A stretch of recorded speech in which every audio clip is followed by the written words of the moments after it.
Once upon a time, there was a female knight who, because of her incredible skills, was once nicknamed the Dark Monster. For 5 years, nothing was heard about Lucia Cluer, who was supposed to become a swordmaster. However, the rumors about the dark-haired lady were so terrible that the maids did not dare look at her. Only Emperor Albert Eldarion reacted calmly to the woman's appearance in the palace. Lucia still looked young, although she had noticeably gained experience and skills during this time. The aristocrats were not happy with the presence of the arrogant knight, who did not appear for a long time. But the heroine skillfully hid her emotions, and only the crease around her eyes revealed her anger. The ruler quickly sent his assistants away when he realized that his guest might become angry. The old man began to miss such a promising person who had spent a lot of time training. Lucia behaved as reservedly as before, as she was known for her unemotional behavior. The heroine had a poor sense of tact, so she told the emperor to his face that he had grown old. Fortunately for the woman, the ruler was not embarrassed by her sharp tongue, as he was interested in her results. Albert wanted to see before him another swordmaster, of which there were only a few in the empire. The commander-in-chief was soon to resign, something the ruler feared, so he had high hopes for the young and successful Lucia, who possessed a powerful talent. Eldarion was delighted that this lady had never disappointed him in her life. It was for this reason that the man demanded that the woman continue to work as hard as she could. But this was not part of the main character's plans, and she simply had not yet had time to inform the ruler about it. Lucia, with a heavy heart, told Albert that she needed time off to care for her child. The emperor at first even decided that the woman was making an awkward joke, since it was incredible. He laughed loudly in response, wanting to diffuse the heavy atmosphere that had arisen in the room. The ruler remembered very well that Cluer had never paid attention to men before. She even disdained gifts from the knights, devoting herself to training, and therefore this woman was in no way associated with the role of a mother because she was a first-class knight. However, the lady stated that she had a 5-year-old child whom she loved. Albert felt a shudder run through him as he realized that Lucia had not been joking about this at all. But there was more to this story than just that, so let's go back a day to the Cluer estate. Then the heroine woke up in her bed in a cold sweat, although she was sure that she had died. For many years, the woman was known as the finest swordsman in their entire vast empire. Thanks to her efforts and talent, the woman quickly achieved a high status, despite her background. However, in her youth, Lucia abandoned knighthood and locked herself in her estate in the mountains. And now the heroine opened her eyes and realized that for some reason she had not died of old age. But the lady was sure that just yesterday she had gone into the arms of death of her own free will. But this day began as usual, with the hard training that Claire did every morning. She swung her sword with diligence, feeling an unprecedented strength and dexterity in her muscles. It all ended with the lady swinging hard and the sword accidentally stabbing into the ceiling. Lucia felt a little sorry for the beautiful drawing of an angel that she had ruined with her actions. But then the woman was distracted by the familiar voice of some assistant named Burl Alterat. But the heroine was sure that no one would ever get into her secluded place. So the lady went to the meeting with interest, wanting to know how this man came to her. It turned out that Byrne wasn't the only one who visited the commander of the Empire's Dark Knights. The woman had a hard time understanding what was happening around her, as she had been living locked up for a long time. A faithful young man, who skillfully worked as her deputy, dropped to one knee in front of her. Lucia was glad to see a man who looked so much like her former assistant. She even decided that she saw Byrne's grandson in front of her, because they were like two peas in a pod. The assistant himself arrived for the commander to escort her to the imperial palace. Only the heroine decided that she was called to Byrne's funeral on behalf of his handsome grandson. Lucia had not yet had time to understand that she was no longer really an old woman in this place. In fact, the lady had returned back to the past, as evidenced by her face. At the sight of his youthful appearance, Claire even thought that she had gone crazy during her time alone in the estate. But it was so difficult to believe this that the lady was distracted by the assistant's words. He reminded her from behind the door that the emperor had summoned the commander, although she had tried to refuse service. In a panic, Claire began to search her body for old scars left over from the war. Many of them, received during her youth, were indeed in their places. But the last scar that Lucia earned before leaving the service was not on her body. This made the woman completely lose track of what was happening around her. Even the walls of the estate looked younger than the heroine had once remembered. When Byrne named the year of reckoning, the lady became convinced that she had somehow miraculously returned to the past. She remembered that it was this year that she became a swordmaster, after which her life changed. The memories of the cruel mistake Lucia made back then still haunted her. At that time, she put the interests of the empire above the lives of people, and a little girl suffered. It was for this reason that the heroine went to the mountain library to correct the future. The heroine remembered that the emperor had to summon her to his palace in order to obtain results. The woman's heart sank painfully at the thought of the events that followed. In her past life, no one told Lucia about the matter involving the noble holy girl. Therefore, the madam decided that she was simply escorting the fugitive to the temple for her protection in the future. But in the end, because of Claire, they did something to the baby that the heroine still remembers with horror. Around this time, a black disease began to gradually appear in the empire, destroying everything. A few months later, a little saint appeared before the people, who was supposed to heal everyone. And only Lucia knew that nothing good awaited that girl in the future, despite her strength. Claire arrived at the library specifically to burn any information about that lady, all for the sake of preventing this girl from being sealed in the sacred tree of the empire in the future. The heroine realized too late that someone from above was using that saint for profit. Through her stupidity and ignorance in her past life, Lucia personally brought that child to death. Therefore, this time, the woman could not allow that tragedy to repeat itself in the girl's life. She took great pleasure in throwing all the materials about her into the fire so that the saint would not be found. In this life, the heroine was not going to miss the opportunity to correct all the mistakes she had made. Lucia wasn't afraid to go against the emperor if that's what it took to save that girl. She was determined to live through this rebirth in such a way that she would have no regrets in the end. The next morning, Claire set off for another town with the help of a merchant ship. Madame remembered that it was in a quiet and inconspicuous place that the saint was first discovered. And now the woman went here before she was given the task of finding this child. This time, she noticed how terrible this place was not suitable for the life of a little girl. Thanks to her trained body, the heroine quickly moved between narrow alleys.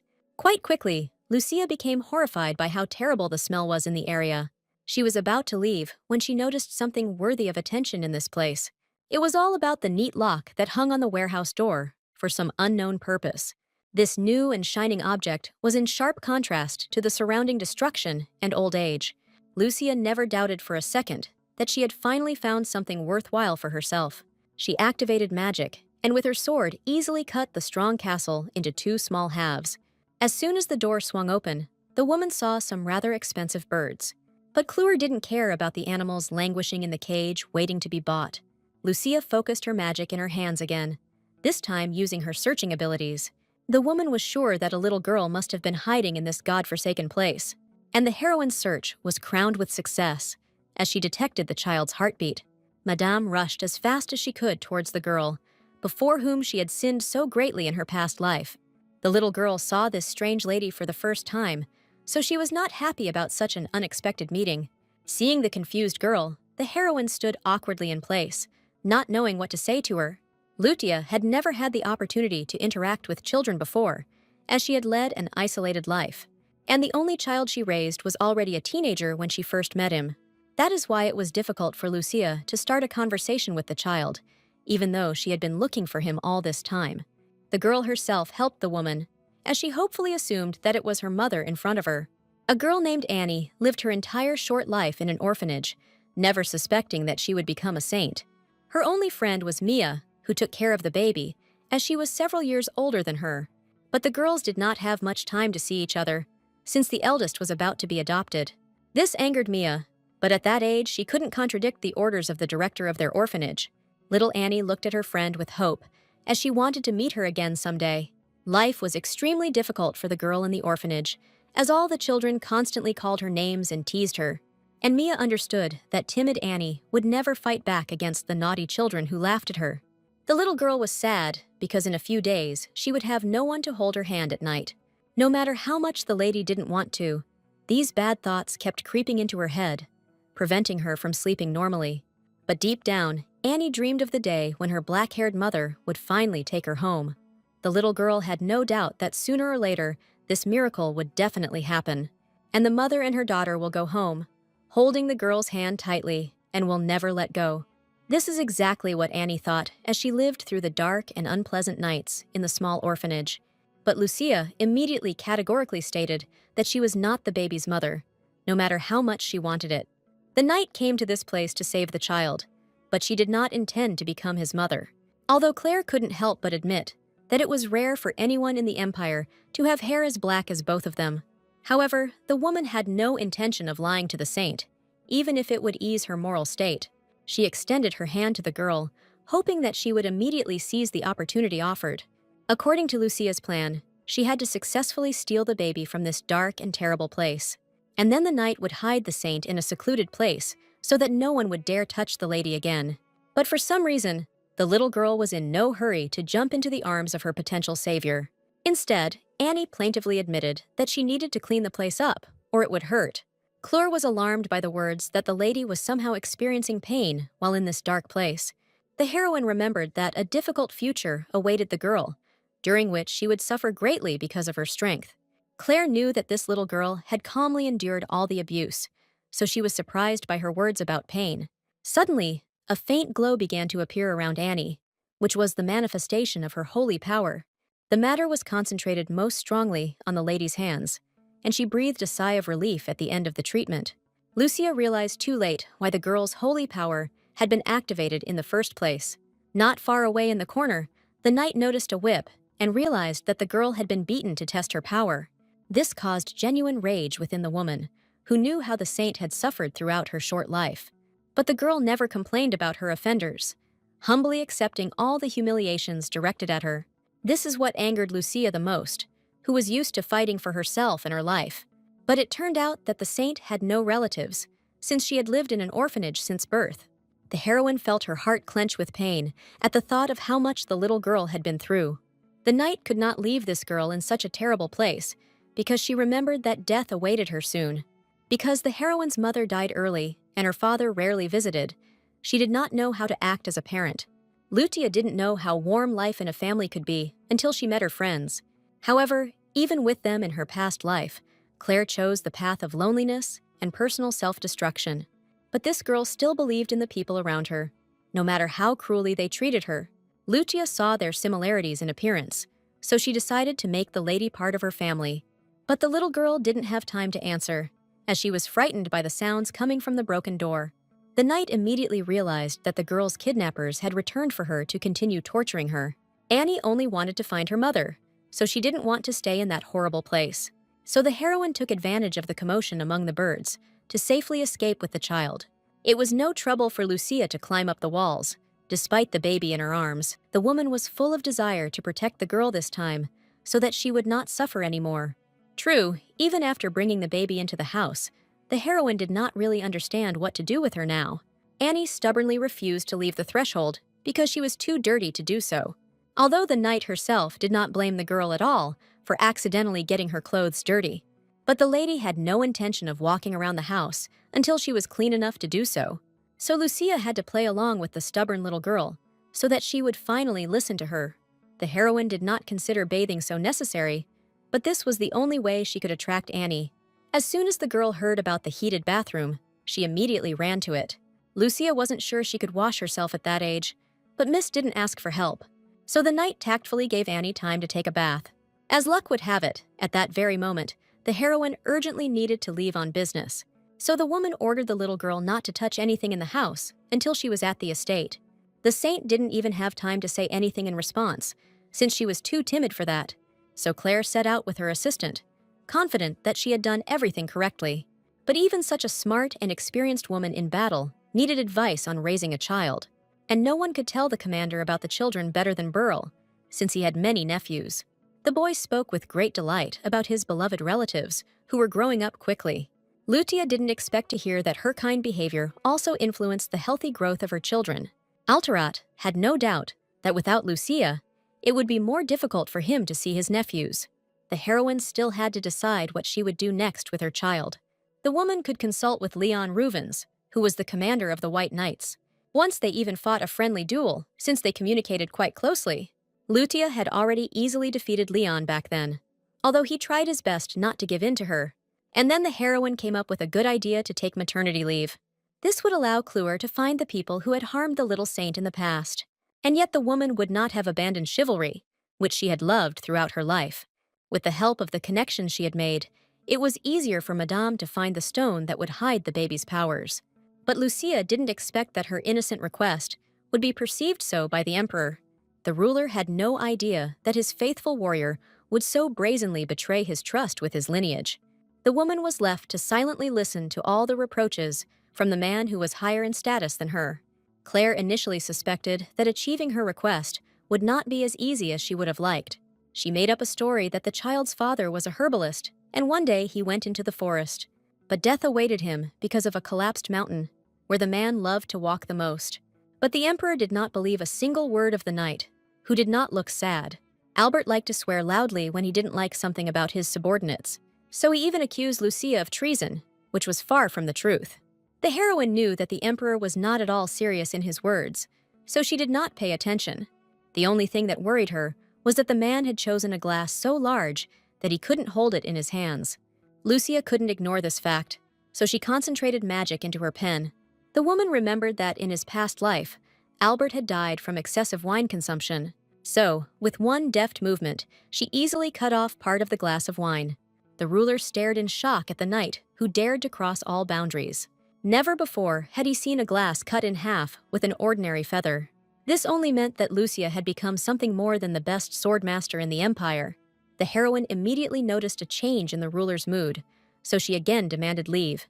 In the end, Claire managed to get the vacation she wanted, even easier than she initially thought. But Albert was puzzled by the woman's advice to drink less wine.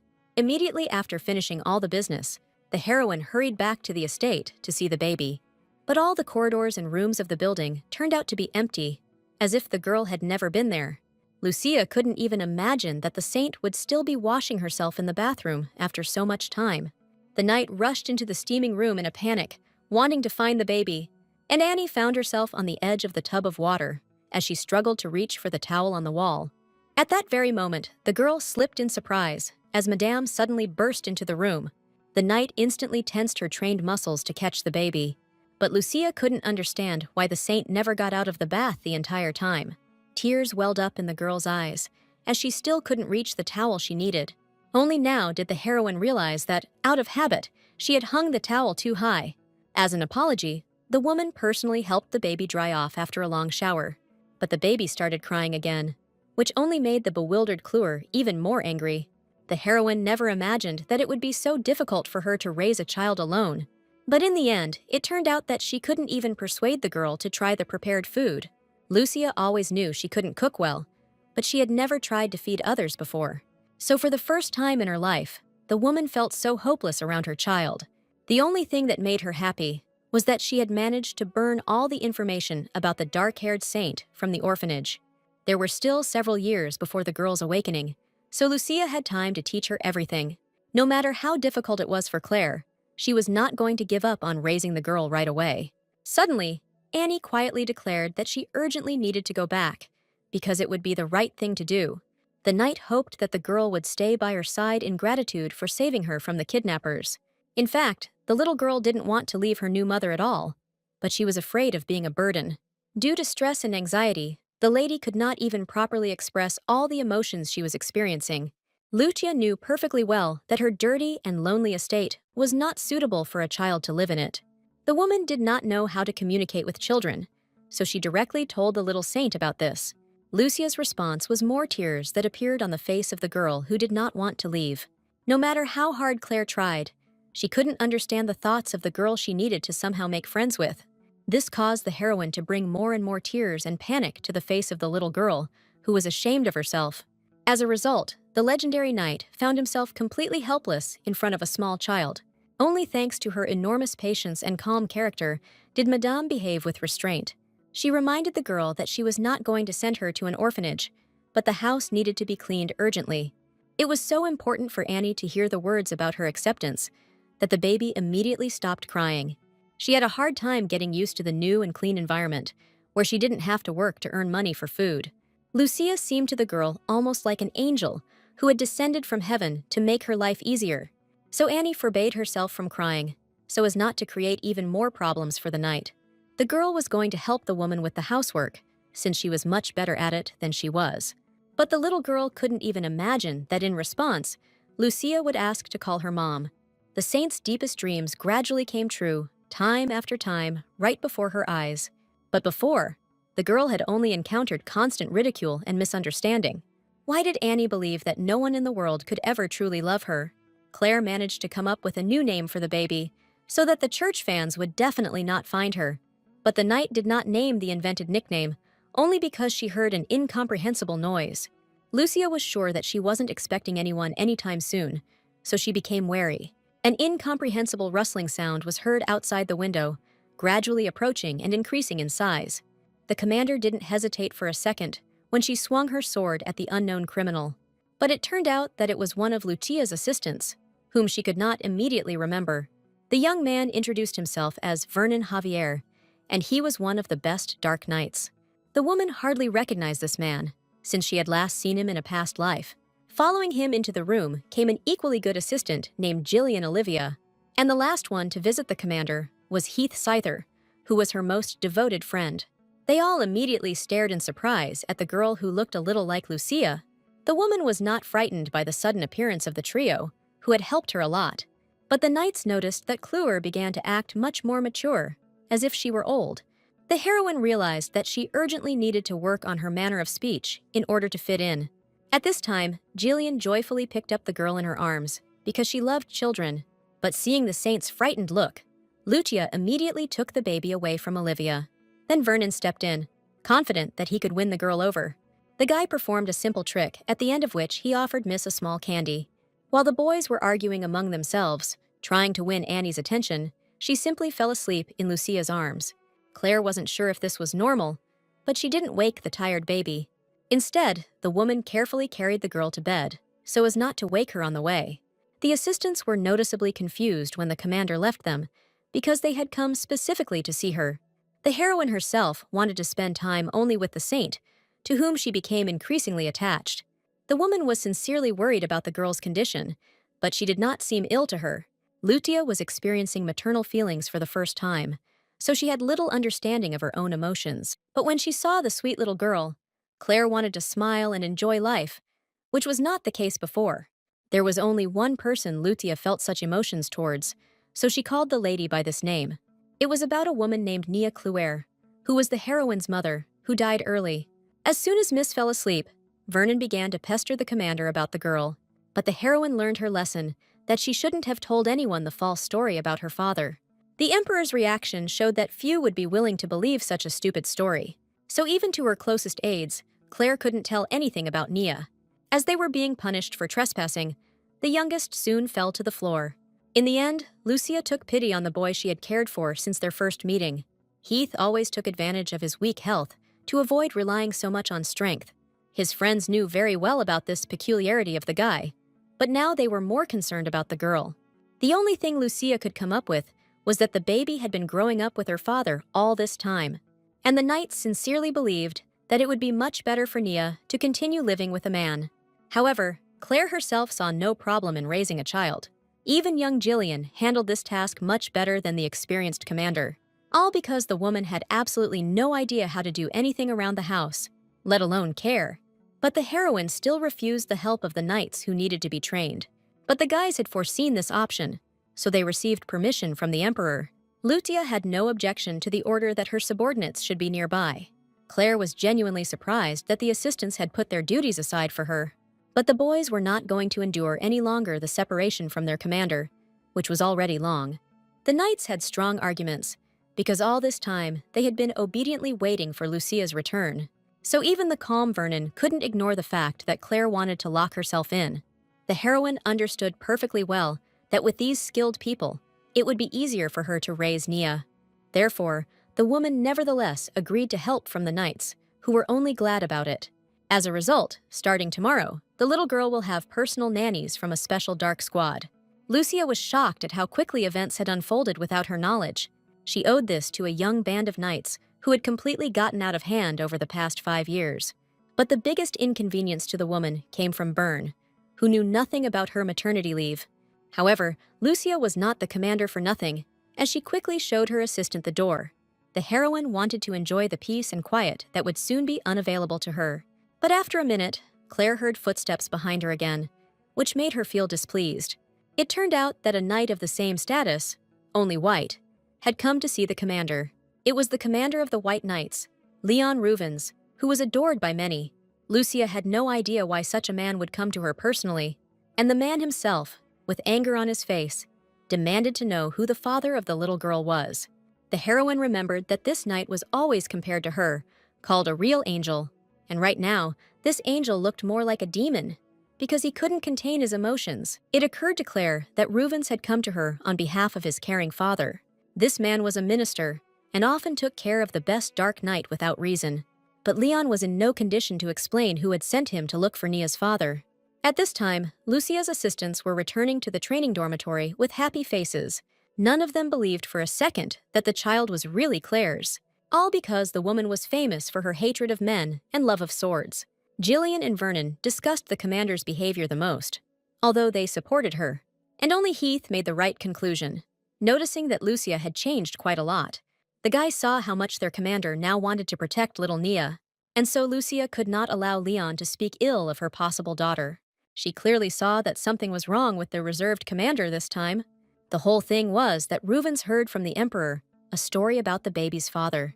The ruler frivolously informed the knight that Lucia's husband had simply up and run away. This immediately reminded the man of how he had tried to attract attention to himself several years ago. To do this, the knight challenged Lucia to a fight, but she easily defeated him once the battle began. That day, Ruvens was completely broken by the fact that Clure did not think about him. That is why, from that moment on, the man decided to silently wait for the woman he loved. However, even after her rebirth, the heroine had no idea about her acquaintance's deep feelings. Leon's sadness was only increased by the fact that he could not properly confess his love. Claire's understanding of people in this life has become worse because she spent so much time alone. So it remained a mystery to the woman what the powerful commander of the White Knights wanted from her.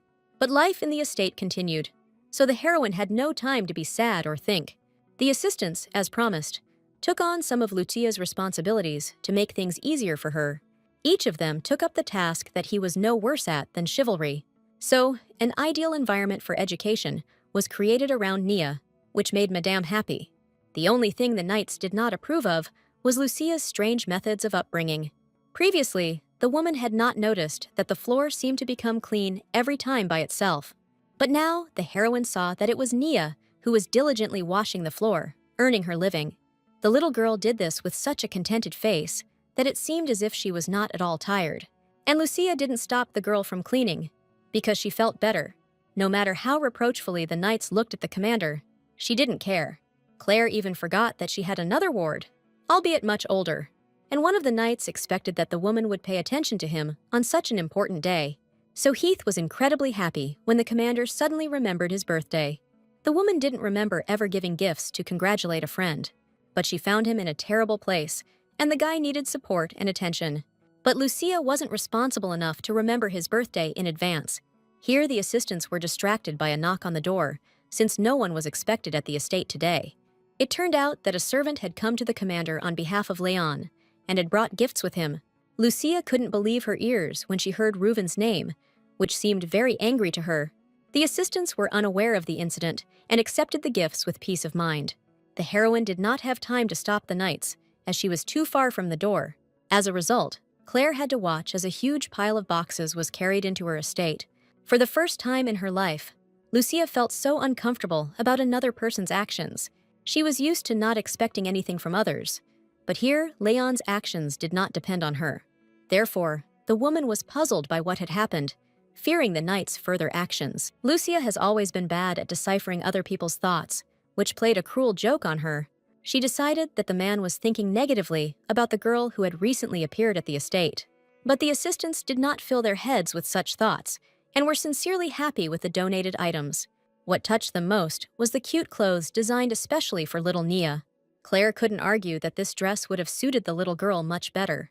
But for some reason, the heroine could not see anywhere the saint for whom all this was brought. Although almost all the gifts were specifically for Nia, the girl herself hastened to hide from everything. The commander quickly found the girl behind a pile of gifts, where she was trying to hide. Lucia couldn't understand why the lady used such a strange strategy at this moment.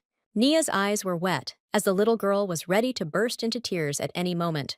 Claire remembered that the lady had behaved in much the same way when she lived in a dirty closet.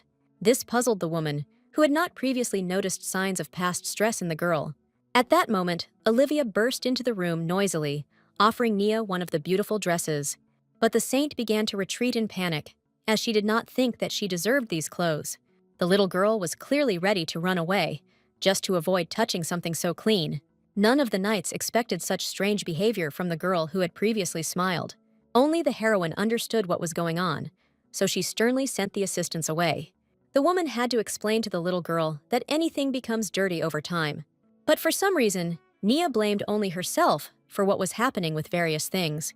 Lucia sincerely did not understand where this bright child had so many problems from. The saint burst into tears over such trifles that the knight did not pay attention to. Only now did she remember that the little girl was worried even about her dirty gloves. This meant that Nia had many scars on her heart that no one was going to heal. But the heroine had no intention of leaving the child to deal with the problems on his own. Lucia had never had to explain anything to children before, but she couldn't help but try to resolve it.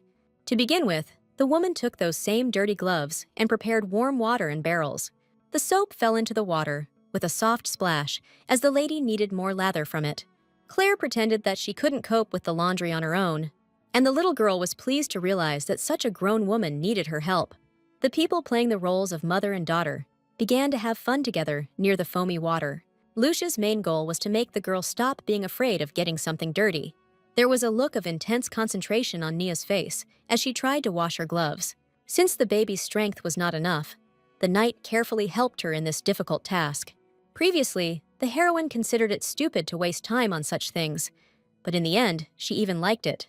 So she wasn't too upset that the girl did a much better job of washing the gloves. Much more important for Lucia was to see how the little girl gradually stopped being afraid of dirt. All this time, Nia considered herself a terrible person when she dirty beautiful things, and Claire tried her best to convince the lady that there was nothing scary about the dirt at all. The saint listened to her fake mother with all her eyes, carefully remembering her words. Foam and combined washing proved to the lady that she can cope with any dark stain. This circumstance made the girl so happy that she smiled cheerfully in response. Lucia felt her heart beat with joy at the sight of the happiness of a child who had had a hard life. Only Heath, who silently watched this scene from the side, did not share the general happiness. He never spoke to the commander because she went to bed immediately after doing the laundry. The woman was tormented by thoughts about why she was reborn, because everything that was happening was definitely real. But the answers never came to Lucia, because her new life was an incredible thing. The knight had to change a lot of things in her to ensure Nia's good upbringing. In her past life, the heroine could not even think about having a child, since she herself was embittered towards her parents. But after years of life, the anger subsided within the woman, and she was able to give love. The baby was the embodiment of calm for Cluer, who wanted to help her in everything. Gradually, the heroine took on the role of a real guardian, but did not even notice it, so she easily dealt with any difficulties that the girl brought with her. And this time, the emperor demanded that the commander finally take responsibility for her position. Lucia had not planned to attend the meeting, but she could not refuse the order. Meanwhile, at the knight's headquarters, people were gradually gathering for the hearings. Chief Deputy Cluer was already there, but he couldn't calm down because of the pile of things to do. Burl was even deliberately late, but no one even thought to say a single word to him. With such vile behavior, Alterat used any means to gain Lucia's attention. He had worked so hard to replace the commander for 5 years, but he could no longer remain in the shadows. So the man rebelled deep inside himself. Although he continued to do impeccable work, Burl was responsible for the papers that were urgently brought in during the day for review. This was precisely the job that the other assistants were not very good at. But the heroine herself didn't care what kind of work her best deputy was doing. All because as soon as the woman appeared in the assembly hall, the knights began to laugh at her. The heroine was not surprised by this, because knights of warm colors have always been distinguished by a hot character. But over the course of her long service, Lucia learned not to react to provocative attacks, so Commander Bengart couldn't bring out the rage on the Dark Knight's face, even if he really wanted to.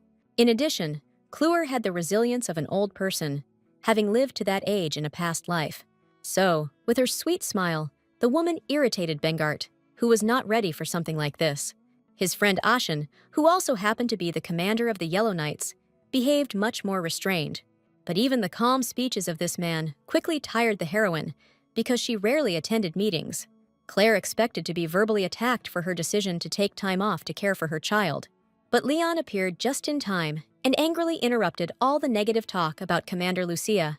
The man sat confidently next to the woman, although he had never done so in meetings before.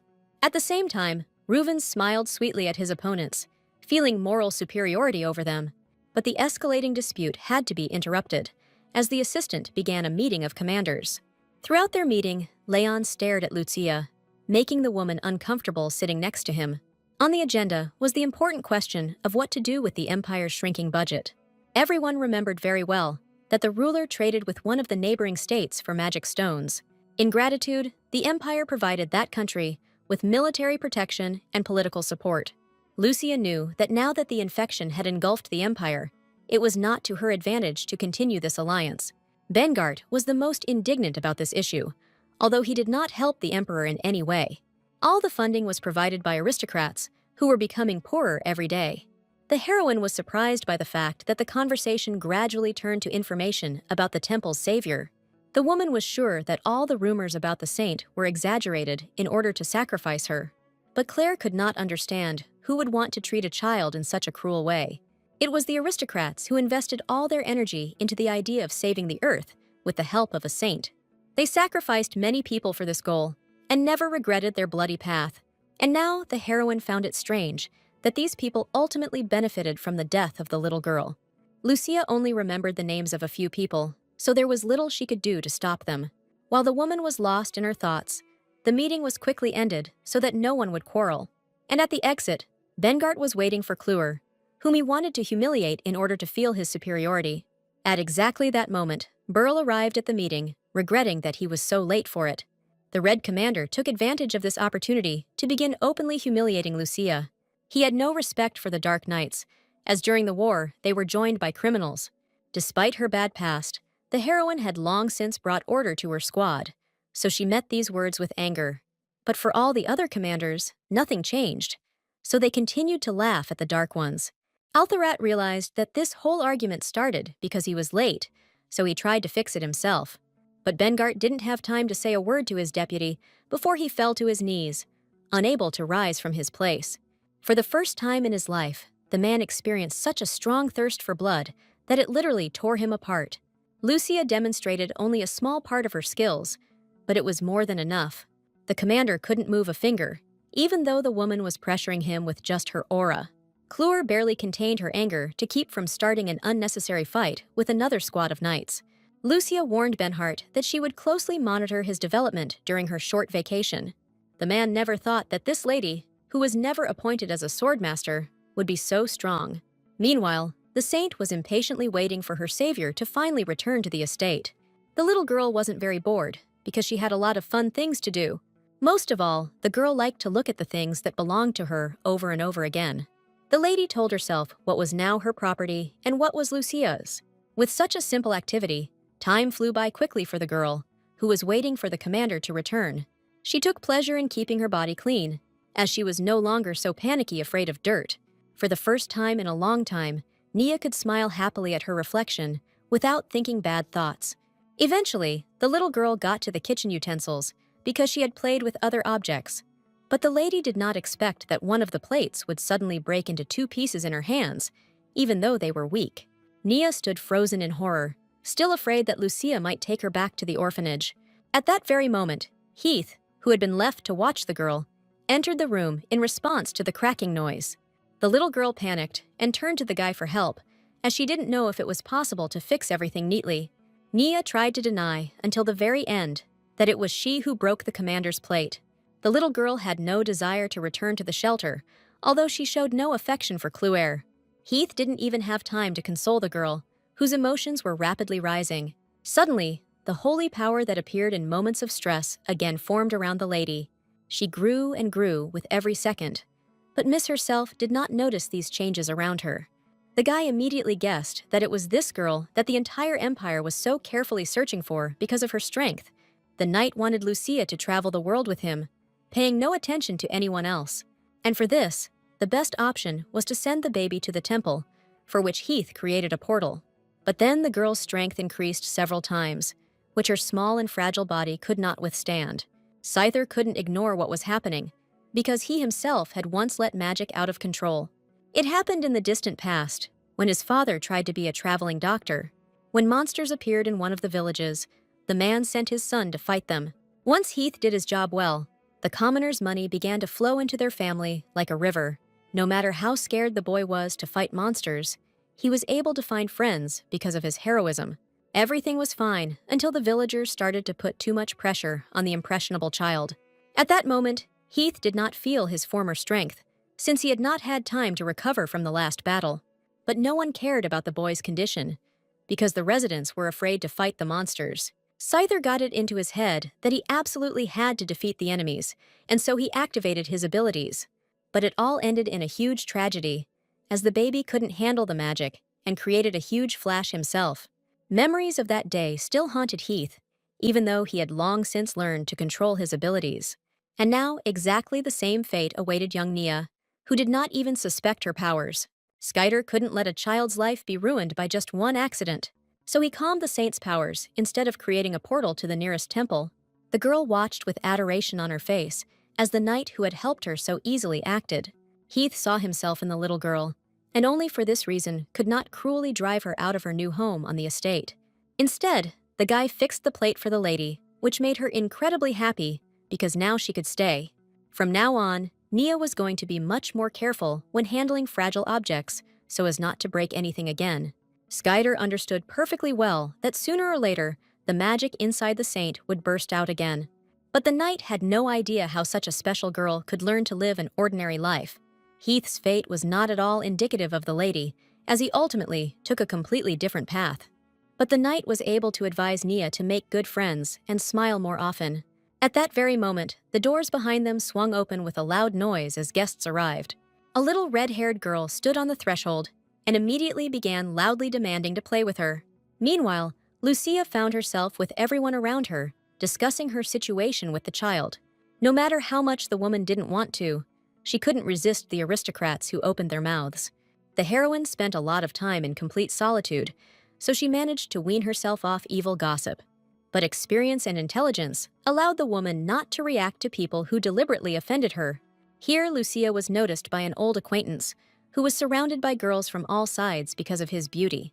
Leon barely managed to escape the lady's tenacious embrace, as he preferred the company of his commander. But Ruvens didn't have time to think of how to start a conversation with such a silent woman. Lucia had no intention of helping her friend choose topics, as she was content with silence. He didn't immediately notice that the Dark Commander had picked up a book on raising and educating children. The woman herself did not attach any importance to the plot and history in the book, since she did not have time to study it. But Leon immediately recognized the cover, because this book was written by his mother about his upbringing. But Claire was in such a hurry to get home to her daughter that she didn't have time to hear this confession from the man. Already in the carriage, Lucia began to wonder who exactly the fair-haired boy on the cover reminded her of. The knight suffered from inattention to detail, so she could not remember the right person. At this point, the woman's carriage became stuck halfway due to the aristocrats abandoning their carts on the bridge. The assistant was very nervous about this situation, which he personally could not influence in any way. But the heroine had a calm character, so she took the stop as an opportunity to take a walk. It had been a long time since the woman had been able to enjoy the light breeze that often blew from the river.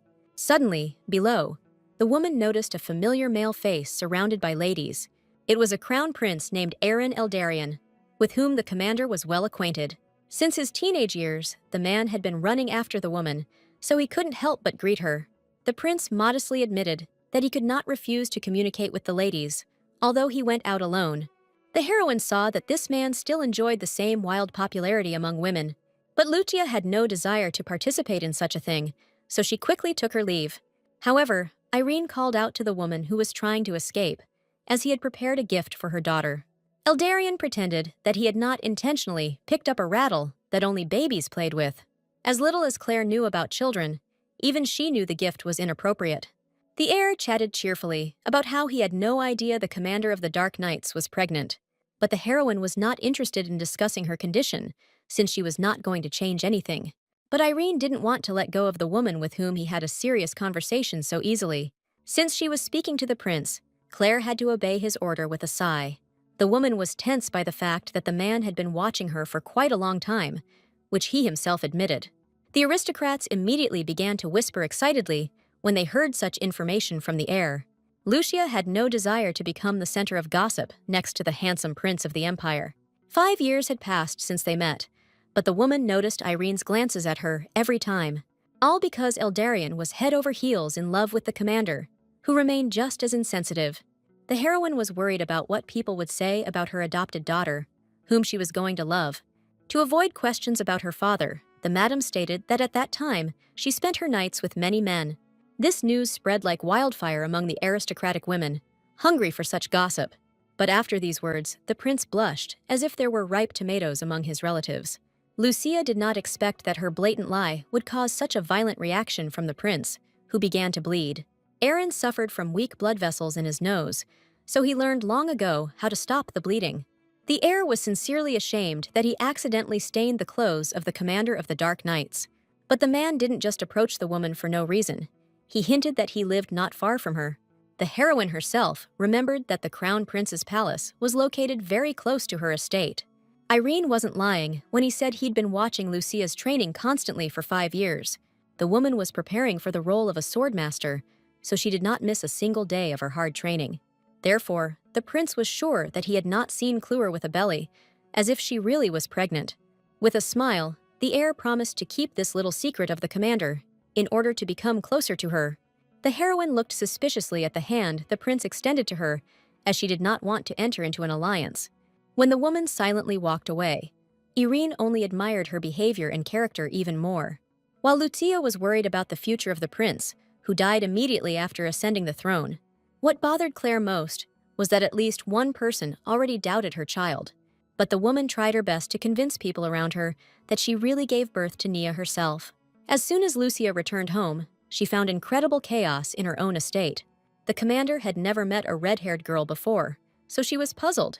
The little girl did not show an ounce of respect to the madam, who was the mistress of the estate where she was now playing.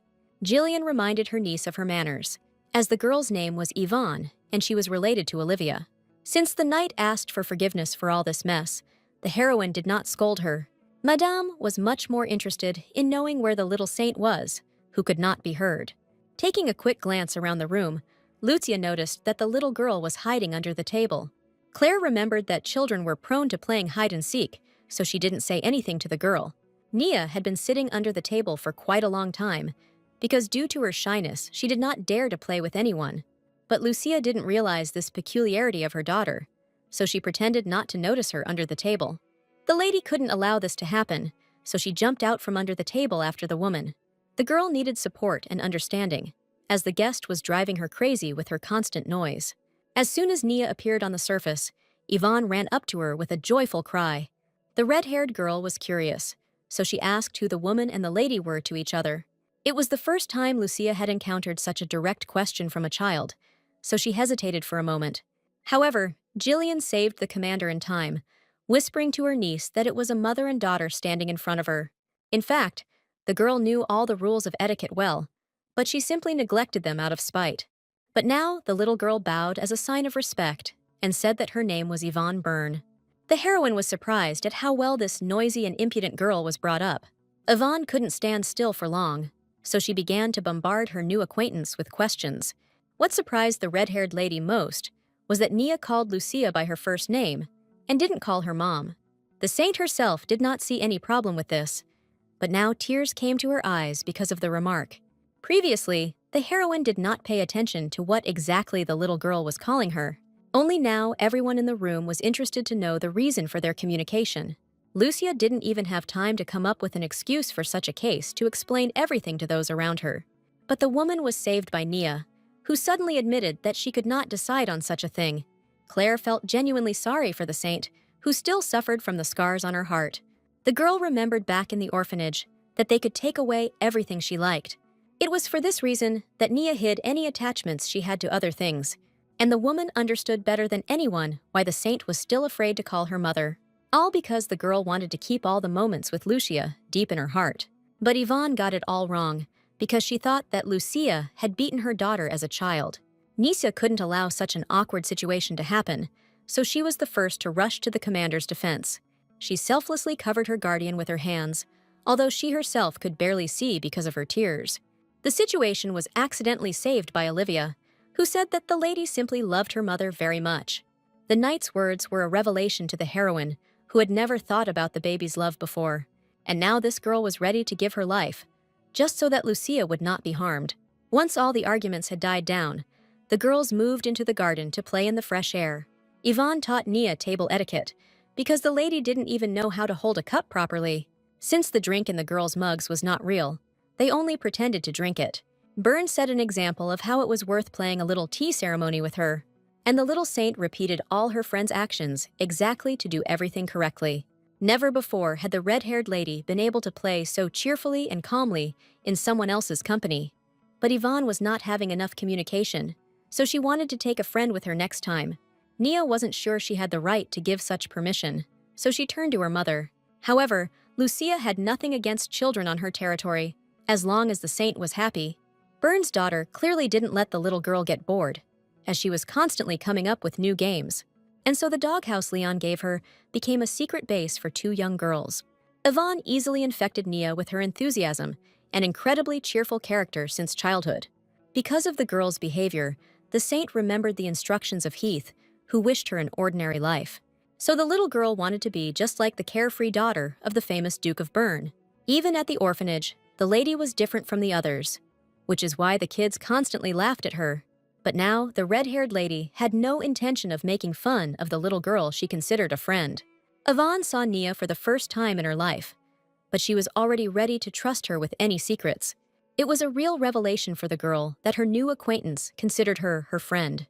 Yvonne herself was glad that she had found Nia for herself, because before she had only communicated with Cesar. So the little girl considered it her duty to do everything so that the lady would call Lucia mother. The saint was not as confident in the success of this undertaking as the active red-haired girl. But the little girl did not dare argue with her impudent friend, to whom any matter seemed like a trifle. Yvonne had lived with her mother since childhood, so she had much more experience in communicating with her. But even she couldn't persuade the dark-haired lady to address her parent differently. Meanwhile, adults watched from the sidelines as the children played peacefully and cheerfully. The heroine had never had the opportunity to play the role of a guardian before, but now she was happy with her life. Olivia was the only one who took care of the food, as his family included excellent cooks. But even in such a good situation, Heath for some reason sat extremely quiet to himself.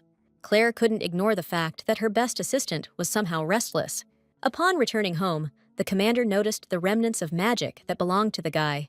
But what came as news to Scyther was that Lucia had noticed his use of his abilities. The knight tried to do everything possible to prevent Claire from finding out about his desperate thought. But the heroine had no idea that her ward wanted to send Nia to the sacred temple. In a state of anxiety, the boy asked the commander what she would do if he suddenly disappeared from her life. He wondered if Lucia would react in any way if he disappeared from her circle altogether. In response, the heroine reminded that she had actually planned to use the knight her whole life. Even at their first meeting during Heath's rescue, the woman immediately told him about these plans. Lucia was then just recruiting young and skilled men to renew the ranks of knights. Heath was afraid to use magic again, as it could lead to a huge disaster. And Claire was the only person who didn't see any problem with it. From that moment on, nothing changed for the woman, and she would still like to work with the guy. As soon as Scyther joined the Dark Knights, people started asking him to create things. At that time, the guy had a hard time controlling his abilities, so he often made mistakes. And only Lucia never scolded him for another mistake, as she was pleased with the results. Jillian had a knack for showing up at the wrong time, and this time was no exception. She began to cheerfully discuss her delicious dessert, completely oblivious to the surrounding atmosphere. Olivia needed to hear an opinion about the delicacies, but no one could provide it to her. But the knight was preparing to send these cookies to the opening kindergarten. Lucia never thought about sending Nia to study in such a place. Meanwhile, the Children's Academy of the Empire could teach a modest girl a lot. This place was built on trust between the ruler and the aristocrats for the sake of their children. And only now did Claire seriously think about the fact that she would have to hire a different teacher. At that moment, Yvonne brought the embarrassed little girl straight to the woman, which was strange. The saint blushed even as she approached her mother, but still did not retreat. Instead, Nia whispered tenderly in Lucia's ear that she was her beloved mother. The heroine's heart began to beat faster because of this confession from the lady, which she had never heard before. Lucia never imagined that raising a child could be such a pleasant thing. She took on a huge responsibility for the life of a special miss and did not regret it at all. But the evil aristocrats could not calm down because Claire had not fulfilled her duties. One by one, they tried to persuade the emperor to punish the impudent swordmaster. But Albert knew better than anyone about the woman's strength, so he wasn't going to touch her. Eldarion had no intention of saying anything to Lucia, who was of great benefit to the empire. Instead, the ruler accused the aristocrats of hypocrisy because they did nothing themselves. As soon as the emperor left the meeting, all the gossip about Cluer only intensified. Only the emperor's assistant and Leon's father stood up for Lucia. Count Rendor did not support the opinion of the famous Phaedoran Ruvens, whom he sincerely hated. But it didn't take the old man long to prove that Lucia had the right to anything she wanted. However, the meeting was not over for the count, as he found like-minded people. Duke Anthony Kilgis fully shared Rendor's opinion, although he did not admit it directly. The man would like to do everything to remove Cluer from the emperor as far as possible. Meanwhile, interesting events were unfolding at the Empire's Children's Academy. One of the girls who will play a role in the plot was peacefully walking down the corridor of the building. It was Emily Tangst, trying to act sweet despite her family's downfall. But in reality, the girl was not at all as kind and good as she tried to appear. She only needed this whole teaching position for a short time. Emily planned to find herself a rich husband among the aristocrats as quickly as possible. That is why she came to a place where there were many noble people with cunning plans. And the kindergarten director, who was Leon Reuven's mother, was supposed to help her with this. True, Norsha herself had no idea that such a girl had set her sights on her son, while Tangst was only afraid of her competitor in the person of the Dark Knight Lucia, all because it was she who once constantly bullied a girl at the training academy. And now Emily couldn't let anyone find out about her dirty and cruel past. But the lady was not at all discouraged, because she had the most ideal plan in the world. First of all, she intended to win Leon's mother's trust, and only then get closer to him. So Tangst generously showered the old woman with compliments that meant nothing to her. Emily has worked incredibly hard to finally get this position. In her dreams, she already saw a beautiful wedding with the best and most handsome man in the world. But Tangst didn't expect to meet her worst competitor so quickly. Lucia came to the audition for admission to the kindergarten for her little daughter. A few minutes before, the commander had just brought Nia into the common hall of the kindergarten. The heroine herself suffered from how uncomfortable the lady's everyday clothes were. If the assistants hadn't insisted on nice clothes, she would have gladly come in uniform. But Lucia didn't have to suffer for long over the outfit, as she noticed the baby's condition. For some reason, Nia looked extremely scared, although there was no particular reason for it. But, as always before, the little girl did not dare to talk to her parent about the problems. During the short time she lived with the saint, the heroine never learned to understand her thoughts and feelings. The only thing that made the woman happy was that every time the director called the family by number, this saved Lucia from revealing her last name, which any aristocrat would have recognized. The last thing the commander wanted was to cause chaos because of her popular personality. The woman wished the girl all the best, although she could not call her her real daughter. But for some reason, Nia didn't seem happy to be at the Children's Academy now. The little girl spent her entire childhood under the supervision of cruel people who always kept her locked up. That is why the commander wanted to give the lady the opportunity to live this life as happily as possible, so that even when the baby wakes up, she will still have friends who will be loyal to her. Lucia hoped she hadn't put too much pressure on the girl with her desires to fix her life. Here, Claire belatedly heard that they were supposed to be walking just a few people behind. The commander told the little girl that she was not obliged to go to kindergarten if she really did not want to. But Nia was not at all happy with this turn of events, as she was afraid to do anything contrary to her guardian. As soon as the girl was left to her own devices, she began to look around. The little girl always explored the world in this simple way, by eavesdropping on other people's conversations. And now the aristocrats were glad that their children were going to kindergarten, because they were too energetic. The saint felt shocked that she could cause problems for her parent if she resisted. At this point, Lucia returned to the girl with sad news, having failed to talk to the director. Due to the lady's excitement, everyone around heard the loud, protesting cry of the dark-haired baby. Nia loudly declared to Lucia that she would definitely go to kindergarten instead of sitting at home. The women were delighted that the lady had shown so much initiative in this unpleasant matter. The heroine did not expect that the girl would suddenly, so actively demand to be sent to kindergarten. This is how the mother and daughter ended up at the interview, although neither of them really wanted to. Directissa greeted the next family with a joyful smile, who came to her for a short hearing. The only thing that bothered the commander was the girl who was standing not far from Reuven's and was shaking noticeably for some reason. But Lucia could not remember if she had seen this woman anywhere before. As many years had passed, the stranger ran away at the first opportunity, which Kluwer found strange, but did not stop her. The woman had no time to think about others, because she had to somehow miraculously pass this interview. Norsha seemed to everyone around her to be a reasonable and wise person, not even because of her years of life. But the little girl was too scared to talk to the old woman on her own. Lucia knew she could trust Leon's mother to raise the children because she was a psychologist. Even in her youth, the woman wrote several useful books on how to properly understand children.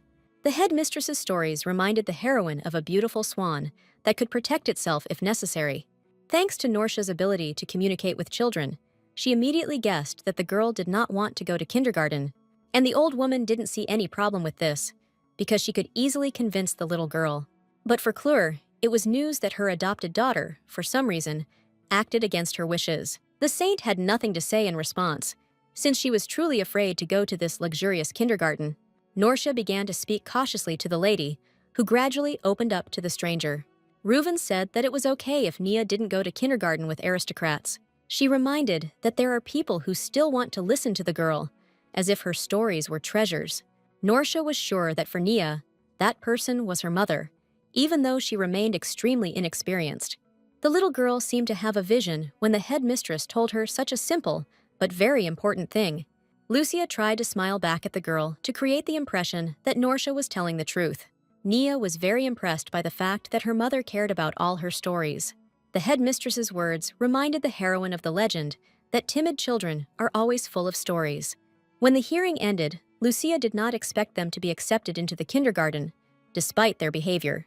Kluwer thought that the results of the passage would be known only in a month, but Norsha announced them earlier. The old woman sincerely believed that if Nia had no place in the academy, then no one at all deserved to be here. Moreover, the headmistress felt awkward because her son was causing minor inconvenience to Lucia. But Kluwer didn't understand why the old woman focused on Commander Leon's gifts. Lucia had no plans to become part of another family, even though the headmistress had spoken of this. Since Nia was accepted into school, it was necessary to quickly update her clothes at the store. The little girl began to feel more confident after just one conversation with Norsha, which was very noticeable. The heroine was not mentally prepared for the fact that the girl would soon be going to school. But this academy was famous for its chivalric history, so they could teach a lot there. The saleswoman complimented Nia's hairstyle, and the saint immediately broke into a joyful smile. The little girl admitted that one of her mother's good friends helped her with her hair, which is why she was beautiful. The woman couldn't be more pleased with the fact that the lady had noticeably grown bolder after her recent conversation with the headmistress. Although much remained unchanged in the baby, no matter how hard Claire tried. For example, Nia still didn't dare to speak honestly about what she really liked. The woman began to understand the saint better, but even this did not always help her understand the child. So, the little girl diligently continued to clean the house, although everyone told her not to do it. And she was always silent, although it was clear from her gaze that she liked some object. The heroine was afraid that this would lead to Nia having everything taken away from her in kindergarten. Lucia did not want the fate of a saint to consist of constant deprivation of something important. That's why she specifically drew the girl's attention to the delicious cookies that were on the table. Lucia planned to do everything so that the little girl herself would say that she wanted this sweet. She deliberately lied that she had dreamed of trying something similar as a child. Claire chose her words carefully to motivate Nia to confess her desires. But at the most inopportune moment, the heroine heard someone sharply call her name. It turned out that Madame Marianne, who was Burl's sister, also chose a costume for her child. She was thrilled to finally be able to speak with Commander Lucia in person. And her son, named Cesar Chapley, had a pleasant character and good manners. The woman was so grateful to Kluwer that maternity leave was introduced after her intervention. But the heroine herself was amazed at how well the boy had been taught manners. Caesar clearly showed interest in the girl with whom he would later go to kindergarten, but Nia had not yet been taught greetings, so she tried to hide behind her mother's skirt. Lucia had time to get scared that Marianne would not react very well to the lady's timid behavior. However, the woman was delighted with the quiet girl who did not cause any problems for anyone. Madame would be only glad if the lady came to visit them instead of another active girl. Lucia had the distinct feeling that Marianne had sighed as she spoke of Yvonne. Meanwhile, the seamstress quickly took measurements from the obedient Nia, who fulfilled all her requests. As a sign of praise, the assistant offered the little girl to take some candies from the basket. The girl had a huge love for sweets, so it was unlikely she would have been able to resist. But, to everyone's surprise, the lady unexpectedly did not accept the offered sweets. This behavior most interested Lucia, who was constantly buying sweets. The seamstress could do nothing about the girl's refusal, as she did not want to put pressure on her. But in reality, Nia just wanted to ask for one delicious cookie for her mother. The little girl remembered that Lucia had never eaten anything like this as a child, so she wanted to treat her. Nia herself didn't notice how she put all her childish charm into action just to achieve what she wanted. The heroine had no idea that her simple words would have such consequences for her. The assistants immediately began to discuss the fact that the baby gave everything only to her mother. Lucia vowed never again in her life to make up non-existent stories for the girl. While Nia herself didn't even realize that she had done something wrong in the eyes of other people, because she had become infatuated with her mother. The girl shared the cookie with the woman with all her heart, wishing her only the best. Lucia caught herself thinking that she was only happy in those moments when the lady herself was smiling. When the outfits were finished, the heroine frantically tried to remember what else she needed to buy. But then she felt someone's intense and unkind gaze on her, since she had a well-developed intuition. Lucia couldn't look around properly, because the streets were full of harmless aristocrats. The commander was most afraid that the little girl might get hurt, so she squeezed her small hand tighter. The knight was used to always meeting danger head-on, so she headed straight towards the gaze. It was only to the commander's advantage that in such a narrow alley, there would be no witnesses to her amazing strength. But the madam didn't even have to draw her sword, because behind her followed children who led a homeless life. The heroine was horrified by how many children were left homeless due to the cruelty of their parents. And now, in order to somehow survive, the children were forced to rob rich aristocrats. With a sigh, Lucia offered them a few gold coins in exchange for leaving her alone. Some of the children were immediately delighted with such easy prey, which they rarely got. But the most important child said that this still would not be enough, so we had to fight. Lucia watched in amazement at the children, who were distinguished not only by their impudence, but also by their fearlessness. Although the woman had no intention of harming them, she hid Nia behind her back just in case. Only after this did the knight activate her powers, concentrating some of the energy in her hand. In fact, the commander only wanted to scare the children, but her menacing face scared the homeless people to death. As Madame thought, the boys did not risk attacking her, as they valued even such sad lives. So the saint's guardian easily drove away the thieves, even though she didn't really do anything about it. She wondered why she was lucky enough to be reborn, while others were forced to live like this. But Lucia couldn't save every child in her life, so she quickly put the boys out of her mind. What worried Madame most was the fate of the saint, whom she had seriously let down in her past life. But when the woman turned around, for some reason, there was no one in the alley behind her, all because the girl rushed after the boys, without thinking about safety at all. Among the homeless children, she recognized her stepsister, but her beloved sister from the orphanage. It was for this reason that Nia could not stay close to Lucia, where she was safe. Saint was lucky that Mia was the most important of all the children. Otherwise, she would have definitely been taken away already. The girl understood that they could use the girl's expensive clothes, but she couldn't do that. It wasn't difficult for her to send all her friends away for a while in order to talk to the little girl alone. But Mia was not at all happy about this meeting, because the lady had exposed herself to great danger. The saint remembered all this time how the fake sister promised to take her from the orphanage. What angered the older one most was that the girl found herself all alone in such a scary alley. Mia learned the cruel truth of life, while the little girl still had no idea. The pale girl could not remain silent about the fact that Annie could also suffer her terrible fate. The saint had a hard time listening to the story of how Mia ended up on the street after being adopted. But in reality, the older one would never be able to harm her beloved and silly younger one. Nia naively believed that Lucia had managed to follow her, so everything was fine. That's why the girl couldn't hold back her tears when she realized that she had gotten lost while chasing her sister. Mia felt obligated to take her little sister back to her mother, but then she heard a strange whisper. The girl knew very well what this meant for her, so she tried to hide the girl. No matter how scared Nia was to be alone in the dark alley, she listened to her elder. The whole thing was that the leader of the gang came for the money that the children had collected. Only this time, they had almost no catch, which immediately made the man furious.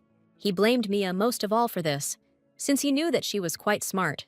The girl was losing weight more and more every day due to hunger, but she did not dare to contradict the leader. She could only pray that the evil commoner didn't notice Annie behind her. But to the girl's horror, the leader headed straight towards the girl, whom he noticed with a sharp glance. The children immediately grabbed Mia so that she could not do anything to stop the man from catching the lady. The villain was only glad that the girl had parents, because he could ask for a ransom for her. But he didn't expect that with one deft movement, someone would cut his back with a sword. As a result of this action, the little girl fell to the ground and was hit painfully by such a high fall. It turned out that Lucia's squad managed to find Nia just in time to save her from these people. The knights could not reveal their true identities, so they introduced themselves as relatives. Jillian and Vernon quickly synchronized with each other in a plausible lie. But Heath couldn't play along with his friends as skillfully, since he didn't come up with his role right away. While the knights were arguing with each other, the bandits watched them in surprise. It all ended with Skyder refusing to pretend to be an uncle to the girl. At this awkward moment, Lucia burst into the alley, deliberately injuring herself. For the first time in her life, Claire found herself in a situation she couldn't control from start to finish. It quickly became known that Nia was unconscious in the hands of one of the bandits. Lucia saw the expression on the girl's face, which made it clear that she would not let anyone get close to the lady. Mia was so scared for her friend and herself that she temporarily lost the ability to think rationally. Therefore, the commander knocked the girl out with one light movement so that she would not harm herself. This surprised the knights, who had never seen such a move in a woman's arsenal before. Nia's breathing was calm when Madame picked her up, although the girl never regained consciousness. The heroine blamed herself for so thoughtlessly losing the baby for a while, and she almost got into trouble. Lucia was lucky that the spell tracking her condition worked as intended. That is why almost the entire squad of Dark Knights gathered so quickly in these alleys. But Burl had no idea how he would report on the death of the bandit leader. However, all the knights were pleased with themselves as they received praise from their commander. The woman understood that she had to take responsibility for what happened to the man. But first, Madame took care of the girls, who had been unconscious for some time. Literally, a few minutes later, Nia opened her eyes as she came to her senses. Lucia was glad to see that the girl had managed to recover from everything that had happened to her. The saint immediately began to cry, due to the realization of her own guilt in this whole matter. But Claire had no intention of scolding Nia for running away from her. The only thing the woman wanted was that from now on, they would only walk together. Because of everything that happened to her, the little girl herself lost the desire to leave her mother. Only now did Nia notice that part of Lucia's hand was covered in blood. Claire couldn't explain to the girl that this was the only way her signaling spell was activated, so she said she did it to protect the lady who looked at her so devotedly. At the mention of protection, the entire room lit up with a bright light due to the saint's abilities. Nia wanted to help her mother so much that she unknowingly healed her mother's hand. The heroine never thought that the girl's powers would manifest themselves at such a young age. The baby was expectedly tired from the excessive load on her still weak and unprepared body, so she fell asleep again in the woman's arms. But this time her sleep was full of peace. But it didn't end there for Lucia, because it turned out that Mia had managed to come to her senses. The girl herself had noticed earlier that her fake sister possessed special magic, and now she mistakenly decided that the commander was simply using a small child. Claire saw in this girl a frightened child who did not know how to live on. Mia believed that only in the temple would Niu have a bright future without pain and resentment. So she fell on her knees before Lucia, begging her to send the girl to the priests. But the heroine knew perfectly well that nothing good would happen to the baby in that place. Mia didn't believe these words until the very end, because she wanted to trust the pure and kind temple. So Claire had to put in a lot of effort to convince the girl to believe her. First of all, the commander admitted that she herself trusted this impudent and lost lady. At these words of the woman, Mia's heart began to beat faster as she felt warmth throughout her body. The next morning, there was a meeting of white magicians who touched upon Lucia's parenting days. Each of the women had the opportunity to observe from the side how the commander coped, so they had heard about how many people were trying to identify the girl's father. The sorceresses were even a little envious of Lucia's hectic life, which everyone was discussing. They themselves put forward theories about who Nia's second parent might be. The first candidate was Commander Leon, with rare golden eyes like a baby's. But one shouldn't forget about the Crown Prince, who was also of the same age as Kluwer. The unexpected appearance of Rufus in the office interrupted the women's further reflections. The man did not immediately notice that he had appeared during some strange atmosphere among them. However, Leon was so worried about the situation with Lucia that he quickly forgot about everything. The assistants saw that their commander was not in a very good mood at that moment. This was because all the man's thoughts were occupied with how to help Commander Kluwer. No matter how hard he tried, he could not find out who was the father of Lucia's daughter. Ruvens wasn't sure if such a devoted woman would give him a chance at a relationship. The girls, who knew a lot about Commander Lucia, came to his aid by chance. One of them was confident that Kluwer would soon send her daughter to kindergarten, and this was a great chance for Leon to meet Lucia if he brought the child too. The heroine, meanwhile, did not even suspect that Ruvens wanted to get closer to her. She was much more concerned with thoughts of how to hide her identity from the aristocrats. The woman had read more than one unpleasant article about dark knights who weren't bad. That is why Lucia did not want to reveal that she was the commander of such a detachment. The baby was very sensitive to her mother's mood and quickly began to worry. But each time, Claire managed to find the right words to calm Nia down. The knight could only hope that the lady would not use holy power, as they had agreed. Since the girl was still little, the heroine encrypted the name of the power for her. Mia, who was forced to stay and live on the estate, also helped with this. But Lucia wasn't the least bit worried about the girl who managed to survive in the dark alleys of the city. The academy was beautifully decorated for the day of the kindergarten's opening for all those who entered it. Therefore, Claire was forced to comply with all the rules of this place while wearing a dress. Although, if it were up to the woman, she would immediately remove all this disgusting lace from herself. Most of the aristocrats arrived at the kindergarten early, because it was a big event, and pretty soon they noticed a rare couple with black hair. But the mother and daughter diligently pretended not to notice the surprised looks from the side. This was easiest for the little one, as she was quickly distracted by beautiful things, so Lucia became engrossed in teaching the girl to be good at her subjects. Nia was only sad because Mia couldn't be there at that moment. Soon the most curious aristocrats dared to disturb Kluwer's solitude. These turned out to be women from the noble families of Ritherin and Poffin, who were famous. Lucia was reluctant to give her last name, so she introduced herself by her first name only. But this caused a completely different reaction from the aristocrats, which Madame did not expect. The heroine felt awkward when women began to support her because of her lack of status. Only now did Claire remember that nobles did not always have time to register their surnames, and through carelessness, the commander created exactly the impression that was bothering her. So Lucia confidently stated that she didn't have a husband to change the subject. The faces of Ritherin and Poffin instantly changed, because they did not expect such a turn of events. The heroine was prepared to be judged for her decision to raise her daughter alone. She was only worried about how everyone else would treat Nia because of this. But, contrary to Lucia's expectations, the aristocrats did not leave her, but came closer.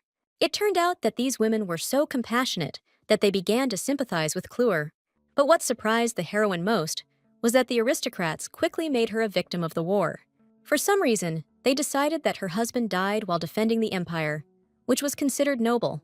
So, without wanting to, Lucia became the center of attention for all curious citizens. Since Nia didn't react to this situation in any way, the woman let everything slide. But her popularity did not last long, as the aristocrats switched to another person. Turning around, the heroine saw Commander Leon walking hand in hand with a small child. Reuven seemed extremely happy with the situation, even though he had no children. Besides, Lucia was ready to swear that this boy was that very same Caesar Chapley. The first to comment on this situation was the noisy Yvonne, who was nearby.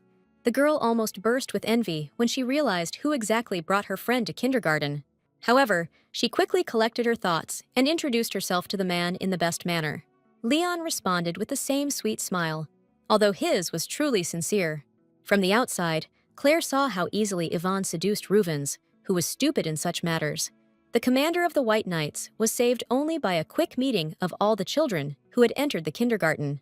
They were divided into squads to make it easier to teach each student individually. Yvonne was the first to step forward among the other kids to properly introduce herself to the group. The temporary teacher encouraged the children to remember each other quickly, so she was then supported by the fearless Caesar, who took an example from the brave Leon. The one who stood out the most was a red-haired boy named Gedrin, who was bragging about his purchased title. His words aroused the interest of all the children, who had not previously thought about statuses. At the very end, a timid Nia came out to introduce herself, barely able to string words together. The girl barely managed to squeeze out that she would like to become a strong knight like her mother.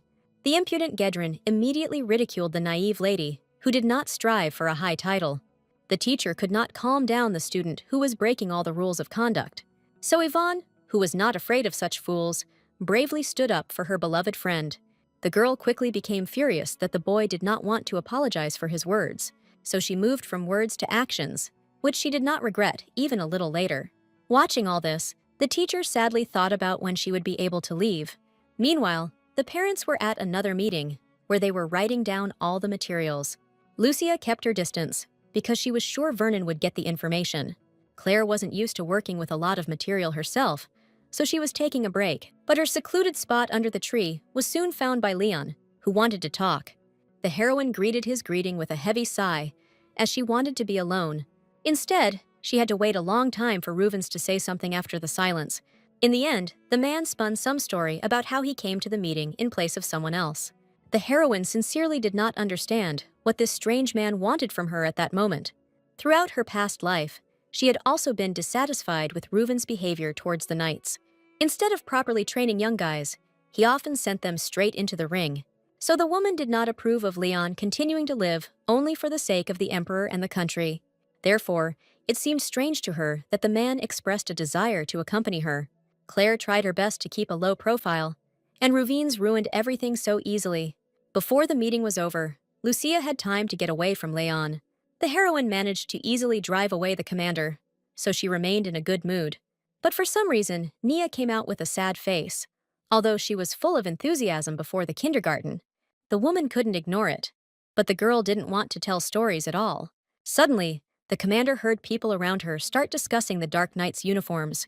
Madame barely held back an angry look at the fact that her squad had forgotten something in such a quiet place. It turned out that the knights really did appear before the people in their beautiful ceremonial uniforms. The aristocrats knew only bad rumors about this detachment, which is why they were so worried. Lucia watched the proceedings cautiously from the sidelines, as she did not know the reasons for the gathering. She couldn't even imagine that her assistants would put on some kind of performance in the kindergarten. The helpers gathered right in front of the kindergarten, as they could not miss this event. Only Burl had any sanity left to calm the disorganized knights, but even his intelligence wasn't enough to stop Gillian from causing trouble because of the initiation.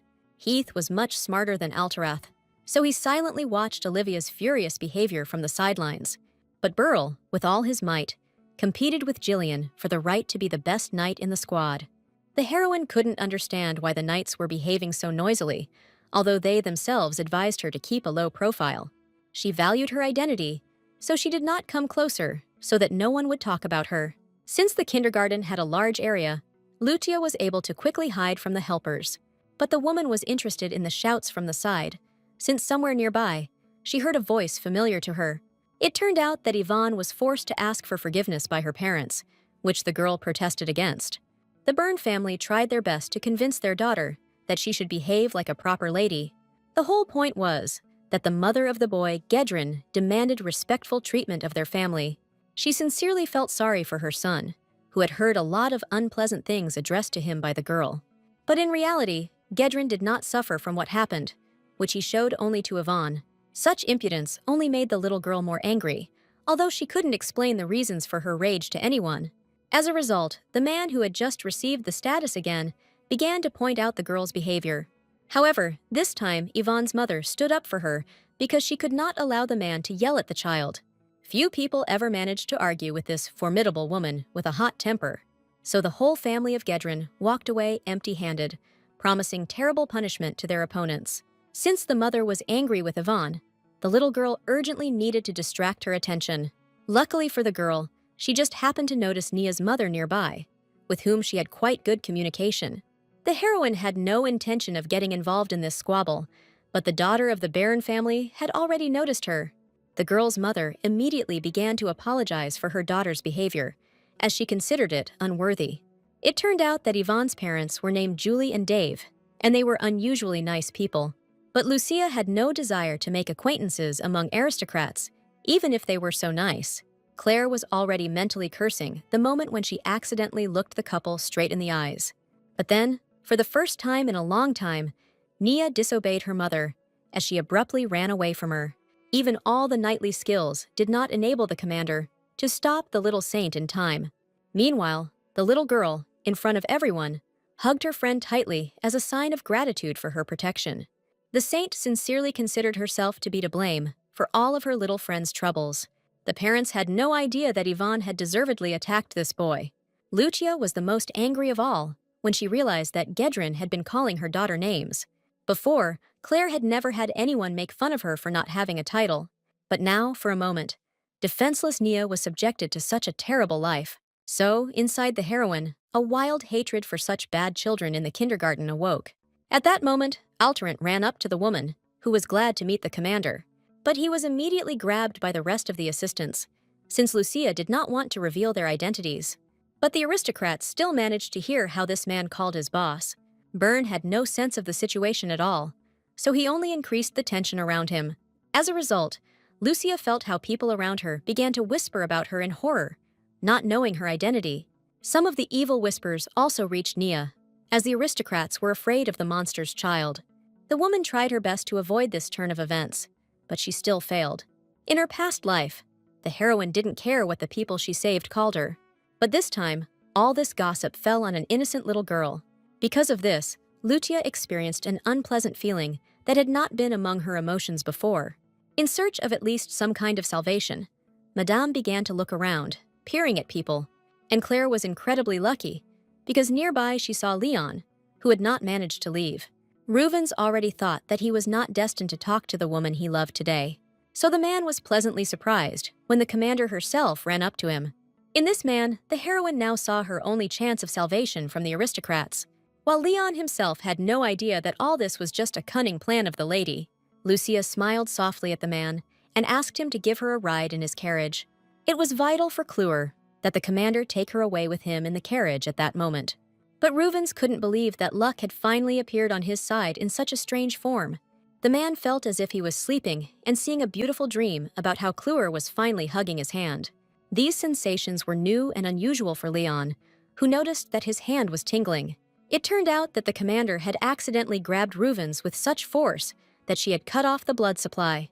Because he was thinking about such a pleasant moment, Leon did not immediately notice that they were not walking towards his carriage at all. It was important for the heroine to know how the small performance of the dark knights in this place would end. Only now did Altharat realize what a grave mistake he had almost made in relation to the captain. When the people had dispersed, the assistant fell on his knees before Lucia, begging her to forgive him for his stupidity. He realized too late why Madame had not revealed her true identity to anyone.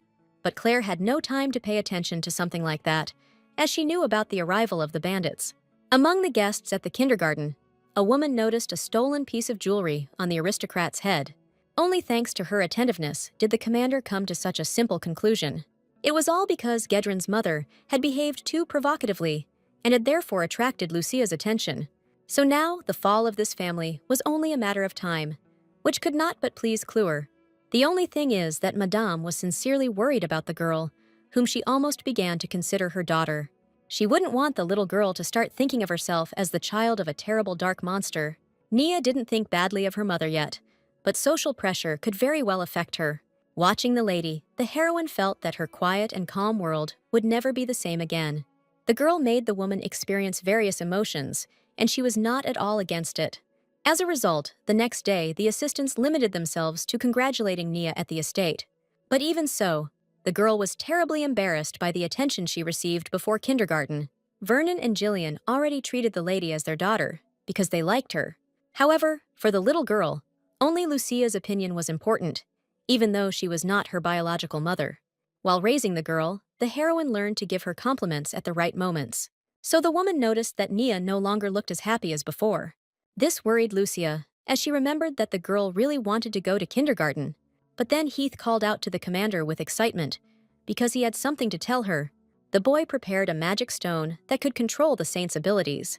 But he wasn't pleased with himself, as the task took quite a long time. It was obvious to everyone that the girl would quickly lose such a small thing. But Skyder thought about this point too, so he suggested placing the stone in a medallion. Lucia found this thing too plain for the child she wanted to see beautiful, so the woman confidently declared that she would buy some other storage unit today. Meanwhile, Nia maintained the same sad expression on her face, although she didn't say anything. Like a real mother, Claire hugged the little girl and reminded her that she was the best daughter in the world. It didn't matter to the heroine whether the lady would play with someone from the kindergarten or not. The main thing was that she smiled. It took the commander a while to get this important idea across to the little girl. She really didn't mind the lady only interacting with the assistants at the estate. Nia beamed with joy when she realized that she would be loved even if she failed. Support was important for every child, and the saint was no exception to the rule. It took the woman some time to change her clothes and take her daughter to kindergarten. But even after this, Lucia could not rest, because her parents had a general meeting. Almost all the aristocrats were already in their places when Clure entered the right room. Previously acquainted Mara Ritherin and Certain Poffin almost immediately called Lucia to them, but the heroine had no idea that she had fallen into a very cunning plan of these women. The ladies had time to observe Claire, and therefore drew conclusions about her relationship with one man. They were delighted that Lucia's maiden heart could still love someone. The aristocrats were referring to Leon, with whom they had recently caught Nia's mother. But the heroine herself was actually using the man as a distraction at that moment. Therefore, she was surprised when she heard proposals for a second marriage for her with this man. The first thing the heroine did was to deny all hints of such a state of affairs. But the woman didn't have a single worthy justification for her communication with Leon. Claire realized with horror that she would now forever have the status of a loving widow. The headmistress saved the woman from further disgrace by starting the parent-teacher meeting on time. Norsha was forced to tell everyone about the most unpleasant thing that happened within the walls of the kindergarten. The matter was that one of the families donated money obtained illegally. Ruvens apologized with regret, as she had not immediately noticed the deception of these people. The more the heroine observed the old woman, the more she liked her as a person. Leon's mother, meanwhile, reminded them that it was necessary to choose candidates for the head of the classes. Female acquaintances immediately expressed a desire to observe the detachments with their children. But Claire didn't expect that they would also nominate her for one of the important positions among the classes. Lucia was so taken aback that she didn't even have time to object to the aristocrats for how cleverly they had drawn her in. The headmistress politely pretended not to notice the slight pressure among the adults, so everyone took turns pulling out pieces of paper to determine who would take their place in the classrooms. Many women were glad that they were given responsibility for the units. Claire partly understood their desire to somehow diversify their quiet life. Suddenly, on another piece of paper, the name Ringel Bashav appeared, which was known to the heroine. Even in her past life, Lucia had noticed this family, which was now unremarkable. But after the death of the emperor, this family somehow miraculously became one of the most influential.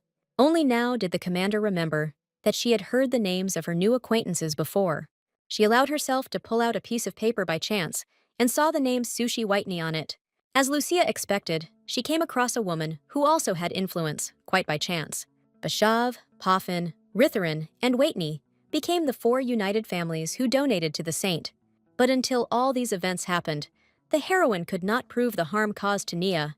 In the past, Claire was never able to understand what kind of connection there was between the aristocrats, but now it became clear to her that the beginning of their friendship was laid by a simple meeting in kindergarten. Therefore, the heroine was obliged to become the leader of the class in which her daughter studied. So she used magic, even though it was against the rules of conventional voting. But even the headmistress didn't notice anything suspicious, so she announced Lucia's name. All the aristocrats were satisfied with the vote, since they did not know the truth. The heroine had no intention of admitting to anyone her little scam as a swordmaster. She looked closely at the women's faces, but did not notice that they were disappointed with the vote. This led Claire to think that the union of the 4 families had indeed been a coincidence last time. Suddenly, the woman overheard that the children's baptism was about to be completed. She thought with horror about Nia, in whom the priests could sense a powerful holy force. This made the heroine run as fast as she could to her daughter to save her from a terrible future. While the little girl herself had no idea about the danger looming over her, life was no better for Emily, who was still afraid that Lucia would finally recognize her. But now the girl has become the head of the class in which Claire's daughter studied. The children paid no attention to the shaking text, as they were talking about magic. Each of them dreamed of becoming that holy child who would be known to everyone. While the guys were talking about the dark-haired saint without a second thought, Nia could barely contain her panic. The girl remembered that she indirectly fit the description of the saint, but she did not want to leave Lucia. As usual, Yvonne came to the aid of the timid lady, chasing away all the annoying guys. Nia couldn't even imagine that the children would ask for her blessing if they had the strength. One of the first to introduce himself to the girl was Roy Whitney, who sincerely wanted friendship. Following him, all the little ones also began to ask for a holy blessing. While Emily could not concentrate on the conversations of her children in her care, the woman thought with horror about the family that had recently been sent out of the empire because of lies. That's why she was afraid to imagine what would happen to her when Lucia figured everything out. But the teacher's anxious thoughts were interrupted by the priests who came for the children. They took all the children to the initiation that the kids had to go through without fail. It so happened that Nia was the last in line to receive holy power, because she was timid. But the priests were only concerned about the girl's personal information, which they were provided with in advance. They couldn't believe that this child belonged to Lucia, known as the Dark Monster. Even such noble people felt a sense of danger when discussing the commander of the Dark Knights. But there was no turning back, so the men began to bless the lady. At that very moment, Heath, who knew about Nia's abilities, bravely burst into the room. The little girl was instantly distracted from the priests, as she had become attached to the guy. She didn't expect Skyder to hang a small silver locket around her neck in a panic. Emily tried to protest what was happening, but Heath lied and said it was a gift from his father. As a result, the ceremony ended somewhat late, since the knight did not want to leave it. Lucia didn't make it to the initiation on time, so she thought with horror about the baby's future. The commander immediately noticed that a new addition in the form of a medallion was shining on the girl's neck. She remembered that this was the very thing Heath had wanted to place the magic-controlling stone into that morning, so relief gradually descended on the woman, who had already become frightened for the baby. The heroine remembered that this medallion was important to Sather, but he did not spare it for Naya. Therefore, the woman felt even greater sympathy for such a faithful assistant. Already at the estate, Lucia studied a book on raising children, since she knew almost nothing about them. The commander remembered that her daughter was so timid that she was unlikely to get into a fight with anyone. But then Heath interrupted the woman's solitude, as the time had come for her to appear before the knights. Despite being on maternity leave, Madame had no intention of shirking her direct responsibilities, so she went out to her faithful assistants, who adored her for her strength and wisdom to the depths of their souls. Almost immediately, the heroine noticed Burl's absence, which was not a good sign. It turned out that the deputy was trying to obtain permission to use the training ground. The place was equipped with the latest equipment, so all the knights flocked there. Claire had no idea that her squad had been excluded from visiting such a good hall. The assistants remained silent all this time, only because they did not want to distract the commander from his daughter. The heroine guessed that General Helbert was not there either, otherwise this would not have happened. Lucia felt a righteous rage when she realized that the other squads had taken advantage of her absence. It immediately became clear to the woman that Burl was trying to deal with this problem alone, so she resolutely headed towards the training field, taking the people with her. Meanwhile, in that place, everyone was refusing to allow Alterat to attend training sessions. No matter how sorry the other deputy commanders were for their comrade, they could not help in any way. The man was partly to blame for what happened, because he did not want to tell Lucia anything, and now he found himself in a situation from which he could not find a way out on his own.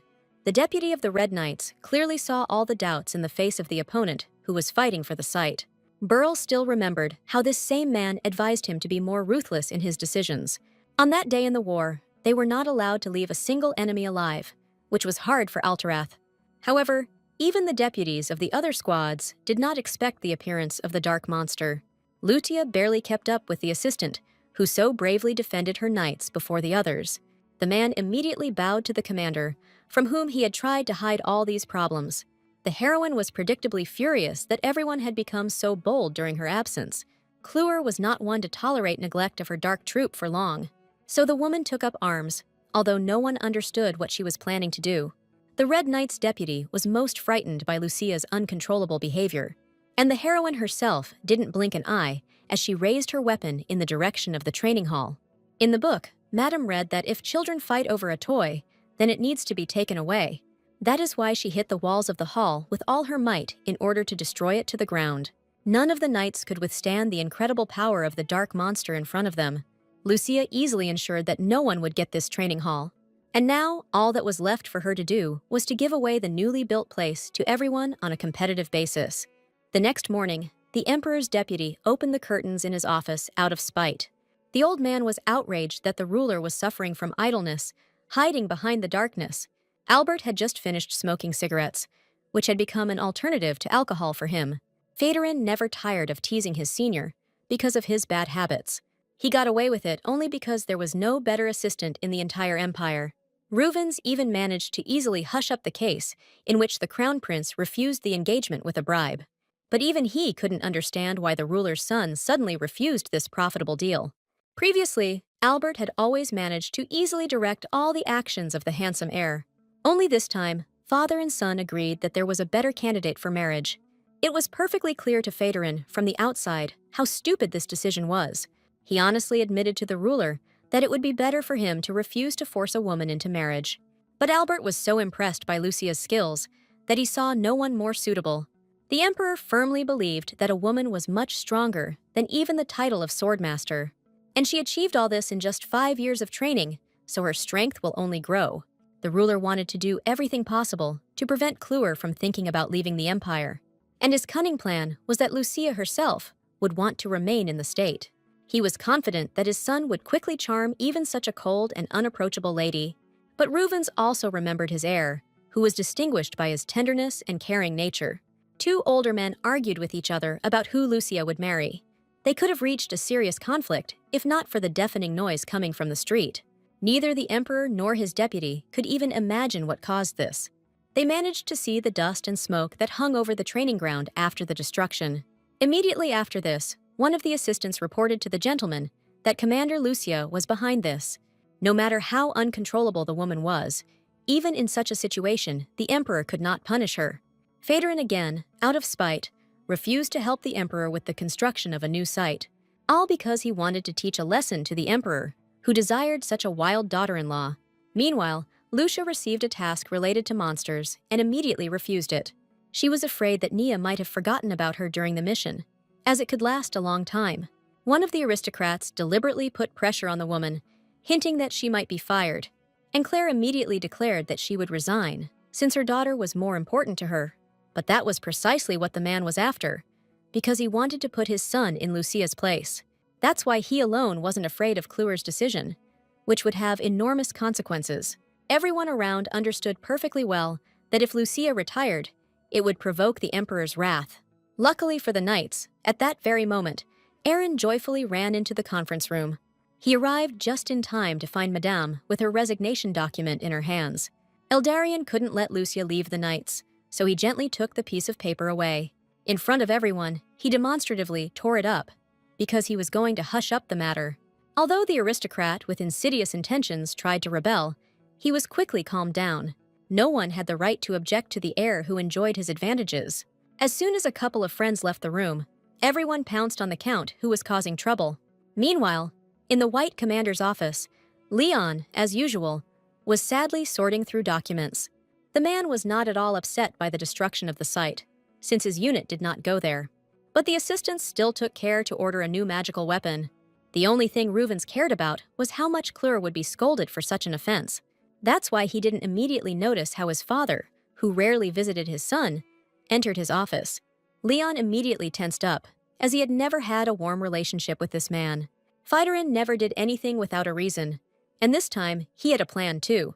The son knew his father's behavior very well, so he asked him to leave quickly. But the elder Reuven's mentioned the monster mission that his son had recently abandoned. Leon was surprised when his father then entrusted this difficult task to Commander Lucia. But what angered him most was that Irene had volunteered to personally accompany the woman. The commander of the White Knights could not allow his competitor to get past him so easily. Meanwhile, The prince tried his best to charm the unapproachable woman with his beauty. But the heroine did not understand the hints directed at her at all, so she sat with a gloomy look. She wanted to quickly return home, where the little saint was bored without her mother. But in fact, Irene did not come to Madame empty-handed, as he brought a scroll with him. It turned out to be detailed information about the case with the monsters that the disgruntled Lucia was assigned to. What worried the heroine most was that she would have to spend about a week on the case. But then Eldarion hinted that he could go with her and use teleportation to shorten the task. This offer was indeed very tempting for Claire, who did not want to waste time. But then a high-power teleportation portal appeared in the air next to the couple. Immediately after this, Leon jumped out of it in panic, unable to find Lucia anywhere. Seeing the prince next to the woman, the man was noticeably embarrassed by this situation. Aaron didn't immediately realize why his opponent had been looking for the commander all this time. As soon as the realization dawned on the heir, he immediately began to confront Ruvens. The prince took advantage of his charming appearance in the hope that Madame would choose him. But Leon had a skill that would allow them to complete the task together in just one day. The man spent many years perfecting an incredibly complex spell called Stonehenge. This ability was similar to teleportation, but it could transport many times more people at once.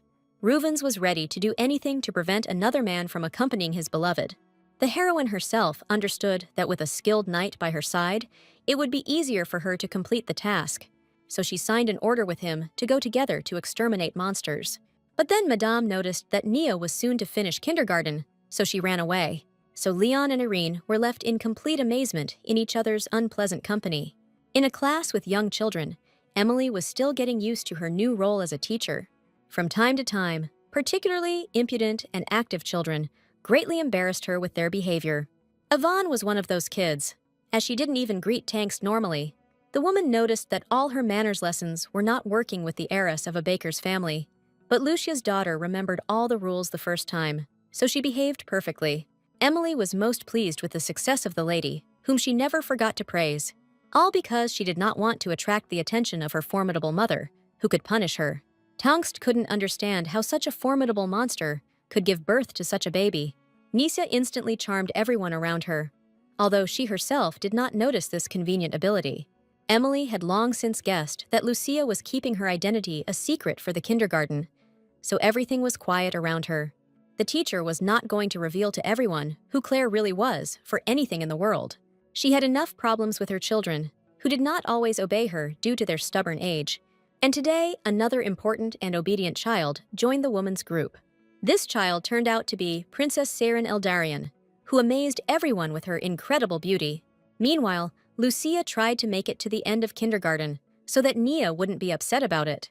But, as luck would have it was at that very moment that the prince again found the woman he was trying to charm. Claire had no desire to waste time talking, even with such an important person. She had to stop when Irene hinted that he, too, now had business in the kindergarten. The heir deliberately did not tell everything at once, so that there would be an opportunity to talk. He admitted that several years ago he was very worried about Lucia, who went off to war. Previously, the heroine didn't care about the prince's emotions, and now nothing has changed at all. But the woman didn't expect that Irene really knew more about her than she said. Claire desperately tried to lie, but the heir seemed to see through all the woman's tricks. Madame remembered that no one could know about the saint's powers, because the girl had not yet awakened. But she still found Irene dangerous enough to push him back against the wall. Lucia demonstrated her strength by punching the man just inches from his face. The heroine was determined to find out his immediate plans at any cost in order to protect herself. In response to such actions, capillary blood suddenly gushed from the heir's nose. Lucia was prepared for this turn of events, as the prince suffered from weak blood vessels in his nose. But the woman did not expect that she would hear a worried voice behind her. It turned out that the heir's little sister now went to kindergarten, and he was hinting at her. The guards ran after the little lady, not letting her out of their sight. But Irene immediately introduced Lucia as his savior, and not the person who had driven him to this. The girl turned out to be a surprisingly polite child, so she thanked the woman. Claire had no doubt that the lady belonged to the emperor's family because of her appearance. The older brother was delighted that he now had more reasons to communicate with Lucia. The next morning, Emily, as usual, tried her best to entertain the unruly children. Syrian hadn't had time to meet anyone yet, but she heard conversations behind her back. Tangst was worried that this royal lady could create a lot of problems for her with her mere appearance, and the woman's fears were immediately confirmed, since the baby did not want to do anything. Siren acted so arrogantly only because the teacher couldn't object to her. Emily had to fuss around the girl to keep her even a little happy. Soon a saving break came for the woman, during which the children ran away to their toys. The little princess was the only one who didn't know what to do with herself at this time. The lady looked at the noisy children with displeasure, angry at the father who had sent her here. Suddenly, she noticed two girls calling her to play with them, regardless of status. Eldarian didn't show any interest in the game, as she considered herself above it. She had never played with other children before, so she was afraid for her status as a princess. But Yvonne had no intention of offending the girl or trying to make friends with her on purpose. However, Siren only pushed away the red-haired girl who was trying to help her. The girl didn't like these children who were constantly making noise and shouting, although they were aristocrats. Of all of them, she chose the quietest child as her friend, who turned out to be the calm Nia. Yvonne immediately stood up for her friend, whom she did not want to share with other children. But no matter how hard the girl tried, the princess did not pay attention to all her objections. The voice of reason among the children was Caesar, who suggested that they play together from the very beginning. Siren took advantage of the opportunity and approached the dark-haired little girl who was standing nearby. But although the princess insulted Yvonne, Nia did not understand a word and continued to smile. So, without even noticing it, the saint found herself among those close to the emperor's daughter. From now on, Siren was going to drag the silent girl around with her everywhere. Soon the children sat down again to complete another developmental task. The princess merely gave instructions to Nia, who calmly handed her all the pencils she needed. But this submission angered Yvonne so much that the girl began to select the necessary colors. It took Siren a moment to realize that this red-haired lady actually dared to confront her. But Emily quickly realized the situation, but she was powerless to influence anything. In the end, when Nia reached for another color for her new friend, Byrne took that one too. The little girl was so jealous of Lucia's daughter that she was even angry at her at that moment. A real battle began between the girls, each of whom was not going to give in to the war. The other children watched this competition with delight, enjoying any entertainment. In the end, Yvonne took all the pencils for herself, as she did not want to share with the princess. Siren wasn't used to losing, so she roughly pushed Nia away from the children's table. She blamed the loss on the saint, who was indirectly involved in the conflict. This turn of events left Emily with no way to help, as Yvonne was furious. But Nia only asked for forgiveness for her slowness, since she did not want to offend anyone. No matter how much Yvonne yelled at the girl not to clean up, she took all the blame on herself. With tears in her eyes, Baron demanded that Siren stop treating the lady like a servant. But this whole fight upset Nia the most, as she wanted to be happy for her mother. Siren didn't expect that the little girl didn't get into a conflict because she wanted to bring good news. The princess had experienced maternal alienation more than once when her mother did not come to her, and each time she cried bitterly to her beloved maid, who consoled the young mistress. In the end, Eldarian couldn't hold back her tears because she realized how wrong she had been all this time. She allowed Nia to tell her mother that she had made a new friend at kindergarten today. The saint was sincerely delighted by this news, which she would be able to share so rarely. Surprisingly, after this conversation, peace temporarily reigned among the children in the kindergarten. So that evening, the girl happily told her mother all the events in the kindergarten. She was delighted with the fortress that had been built, thanks to which no one quarreled anymore.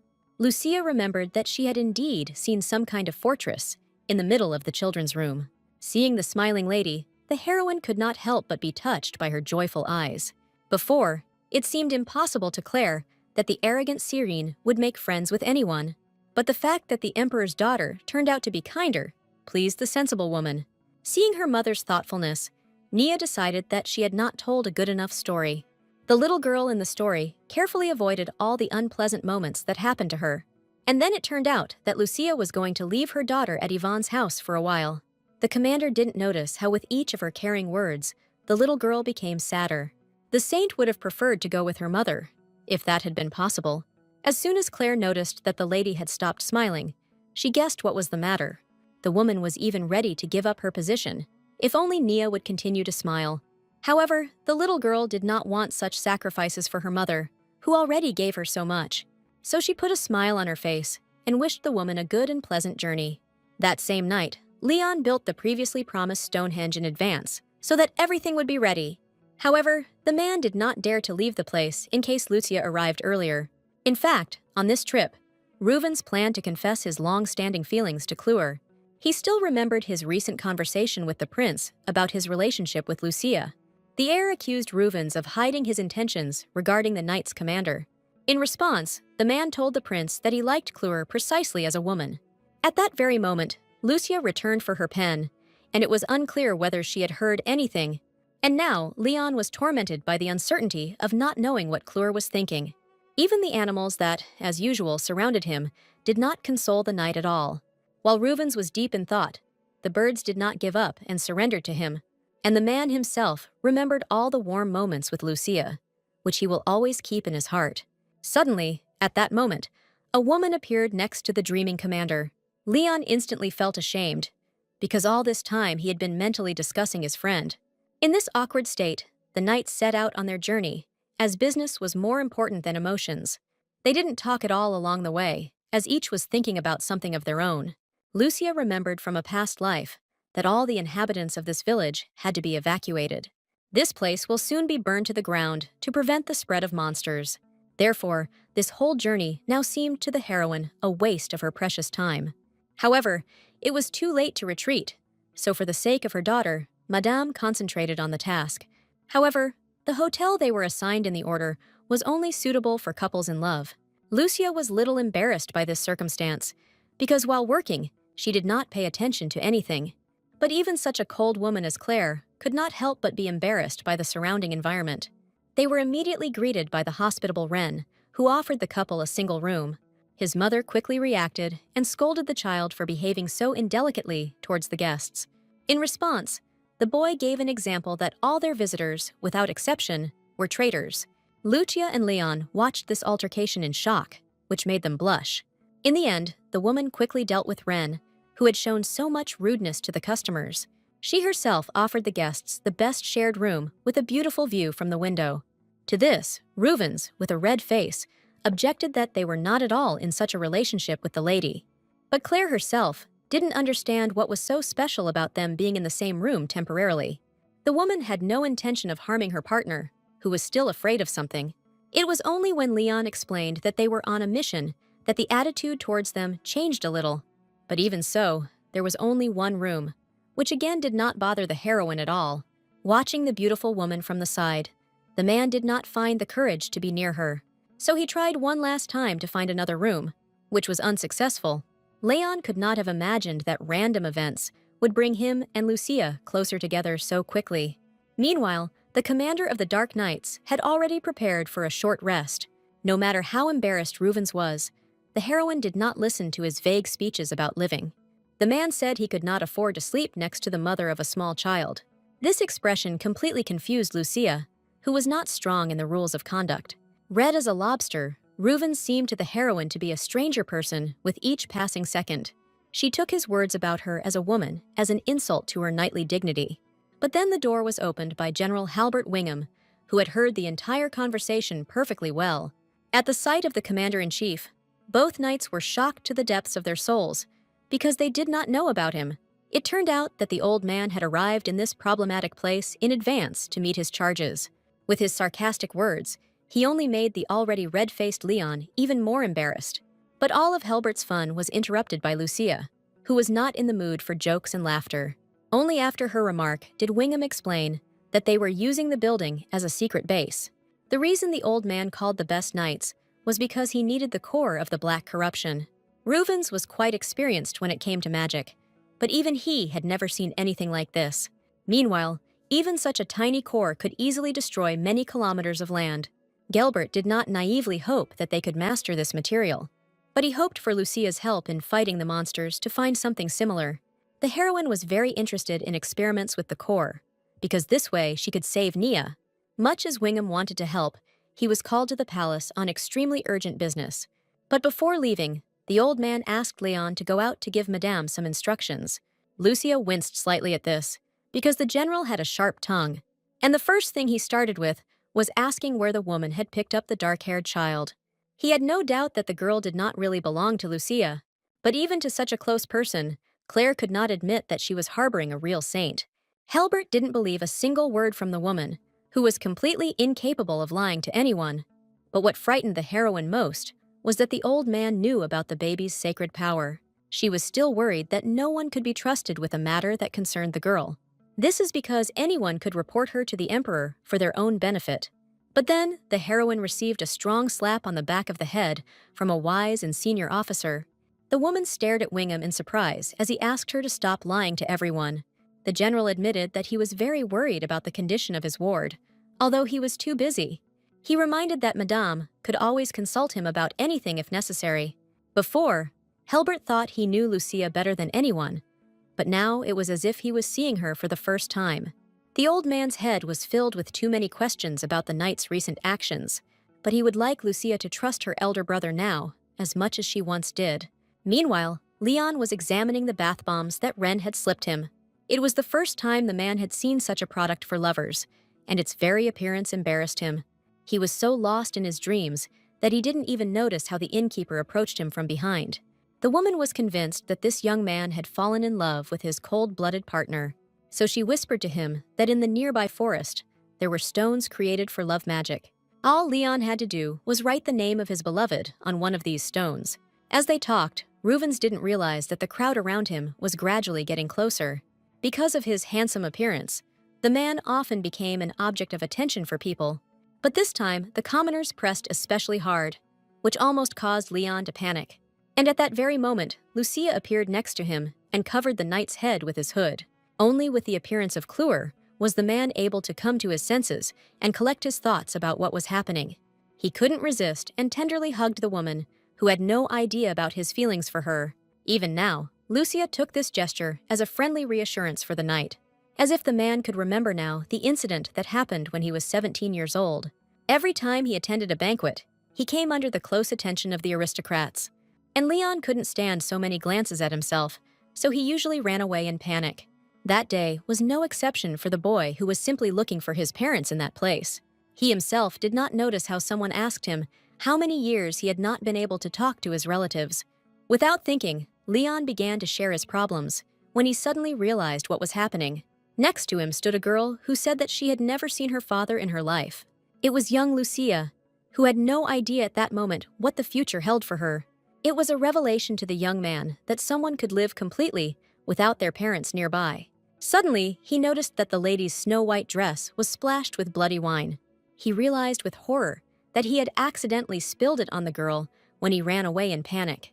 But she wasn't at all angry at him, since she hadn't planned on wearing dresses anyway. Moreover, the lady acted as if she did not know about the incident involving the young man. Since then, Leon has lost all opportunity to see his parents, which he was very worried about.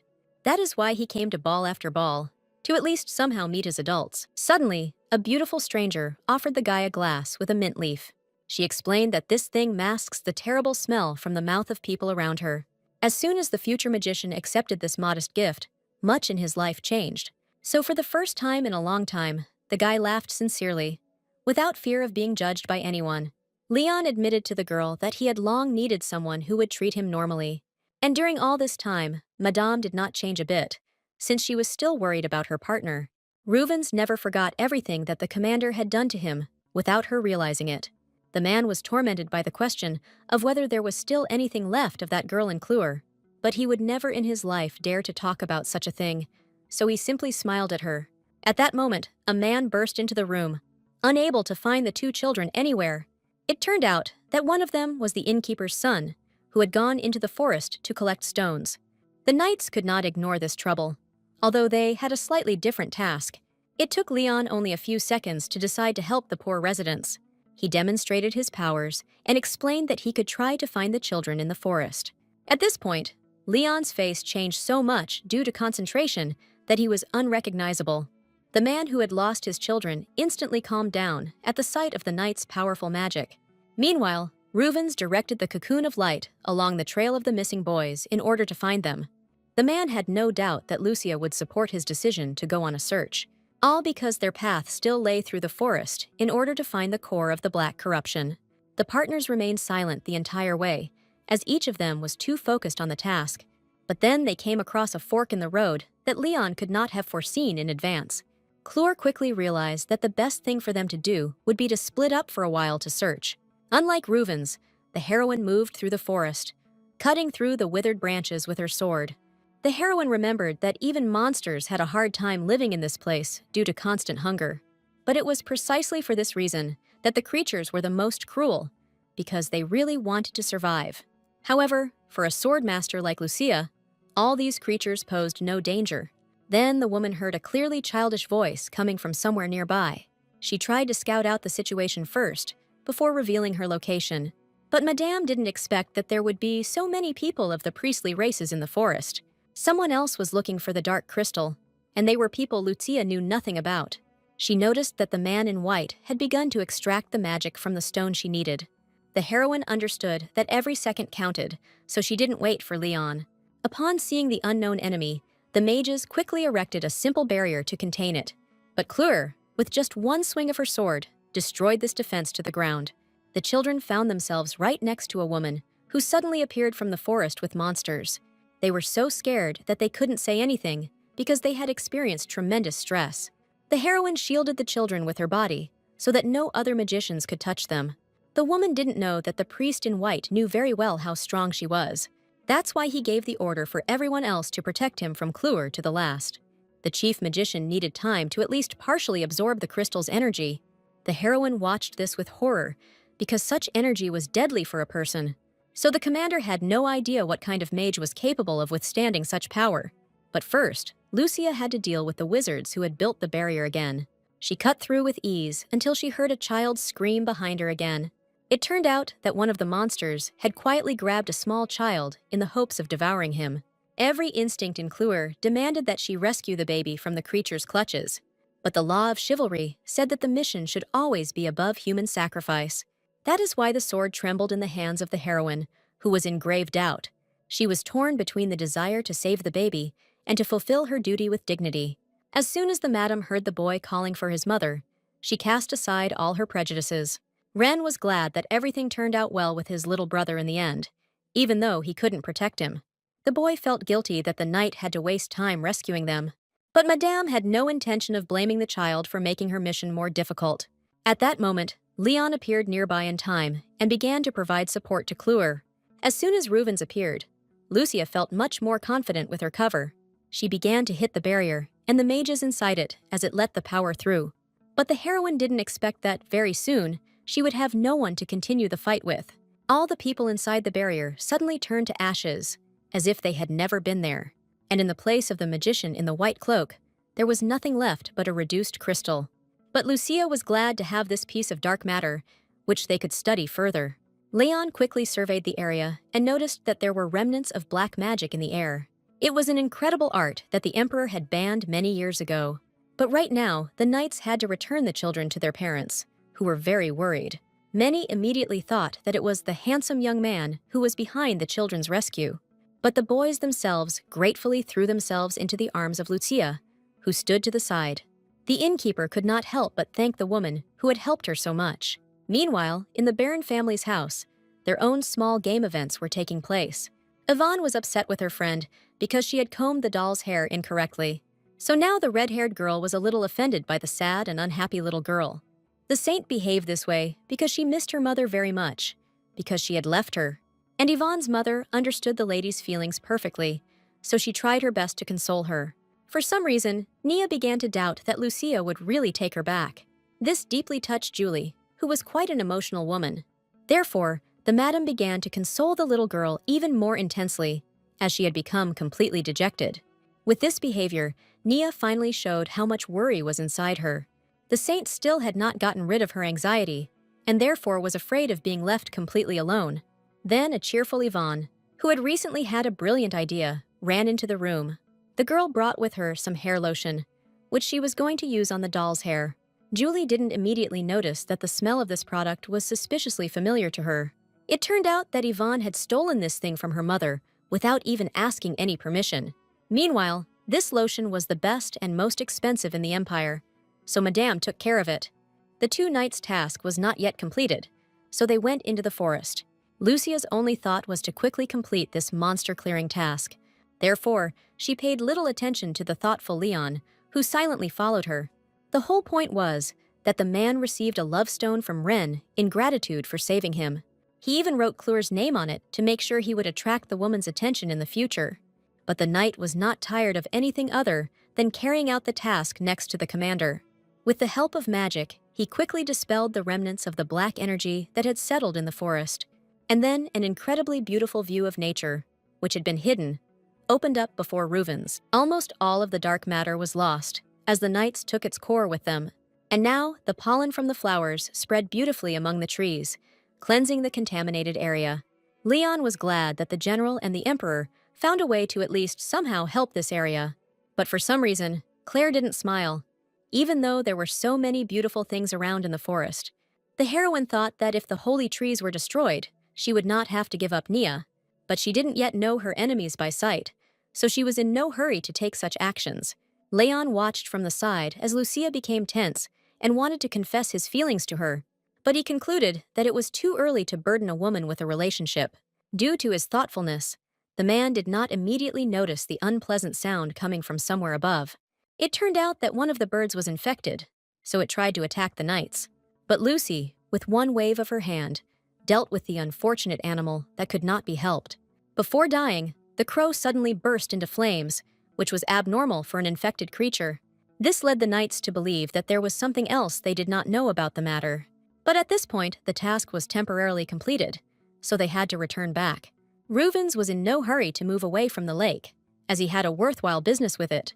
The man did not want to resort to such methods, but he no longer saw any other way out. So he threw a pebble into the lake, hoping that the magic of the place would work on Lucia. And that very evening, Claire returned for her daughter, who was incredibly happy about it. But the commander had no idea that in her absence, the squad of knights had set up a small business. Only Alterath stood up to the knights, who took money for the opportunity to see Lucia. He intended to return everything he had received back to the residence, so as not to profit from the commander. But at that very moment, another 30 gold coins fell into the jug, which was too much. It turned out that one of the Yellow Knights had paid a fee for a duel with the swordmaster himself. It was a woman named Reve, who was reputed to be the best in her knightly troop. The heroine had no intention of participating in such machinations that required her to accept the fight. Although the assistants tried to persuade the commander, she remained just as adamant. At that moment, the yellow deputy ran up to the dark squad, offering his apologies. He dragged Revy away with him so that she would not disturb the peace anymore. Imagine the surprise of the other knights when the woman announced that she wanted to transfer. She was confident that Lucia was stronger than her commander, so she wanted to serve her. However, all of Revy's applications for transfer were not even considered, despite her loyalty. Lucia remembered that it took this strange woman a long time to hone her skills. That's why she didn't want to add another insane person to her crazy squad. A few hours later, the heroine went to the Emperor's deputy for answers. The old man greeted the best swordmaster in the Empire with a smile, and he had a good opinion of him. Clure was still outraged that she was the one sent on the mission with the curse, although Phaedron was sure that no one could have handled the task better than her. It turned out that only that lake in the forest, for some reason, was not susceptible to any damage. Lucia immediately realized that if she told the residents about this, a war would start for this place. But until then, the tree and the lake are planned to be carefully guarded by the remaining knights. It's all because those unknown magicians in priestly robes tried to destroy that place.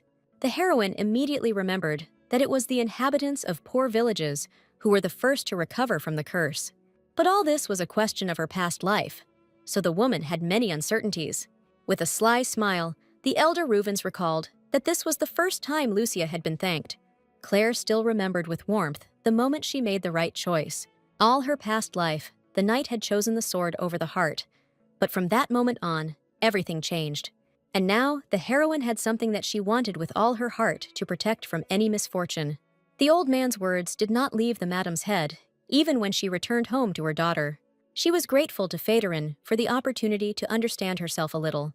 But then Nia attracted her mother's attention, because she refused to eat healthy vegetables. Lucia didn't find anything wrong with this, and calmly ate everything her daughter left on the plate.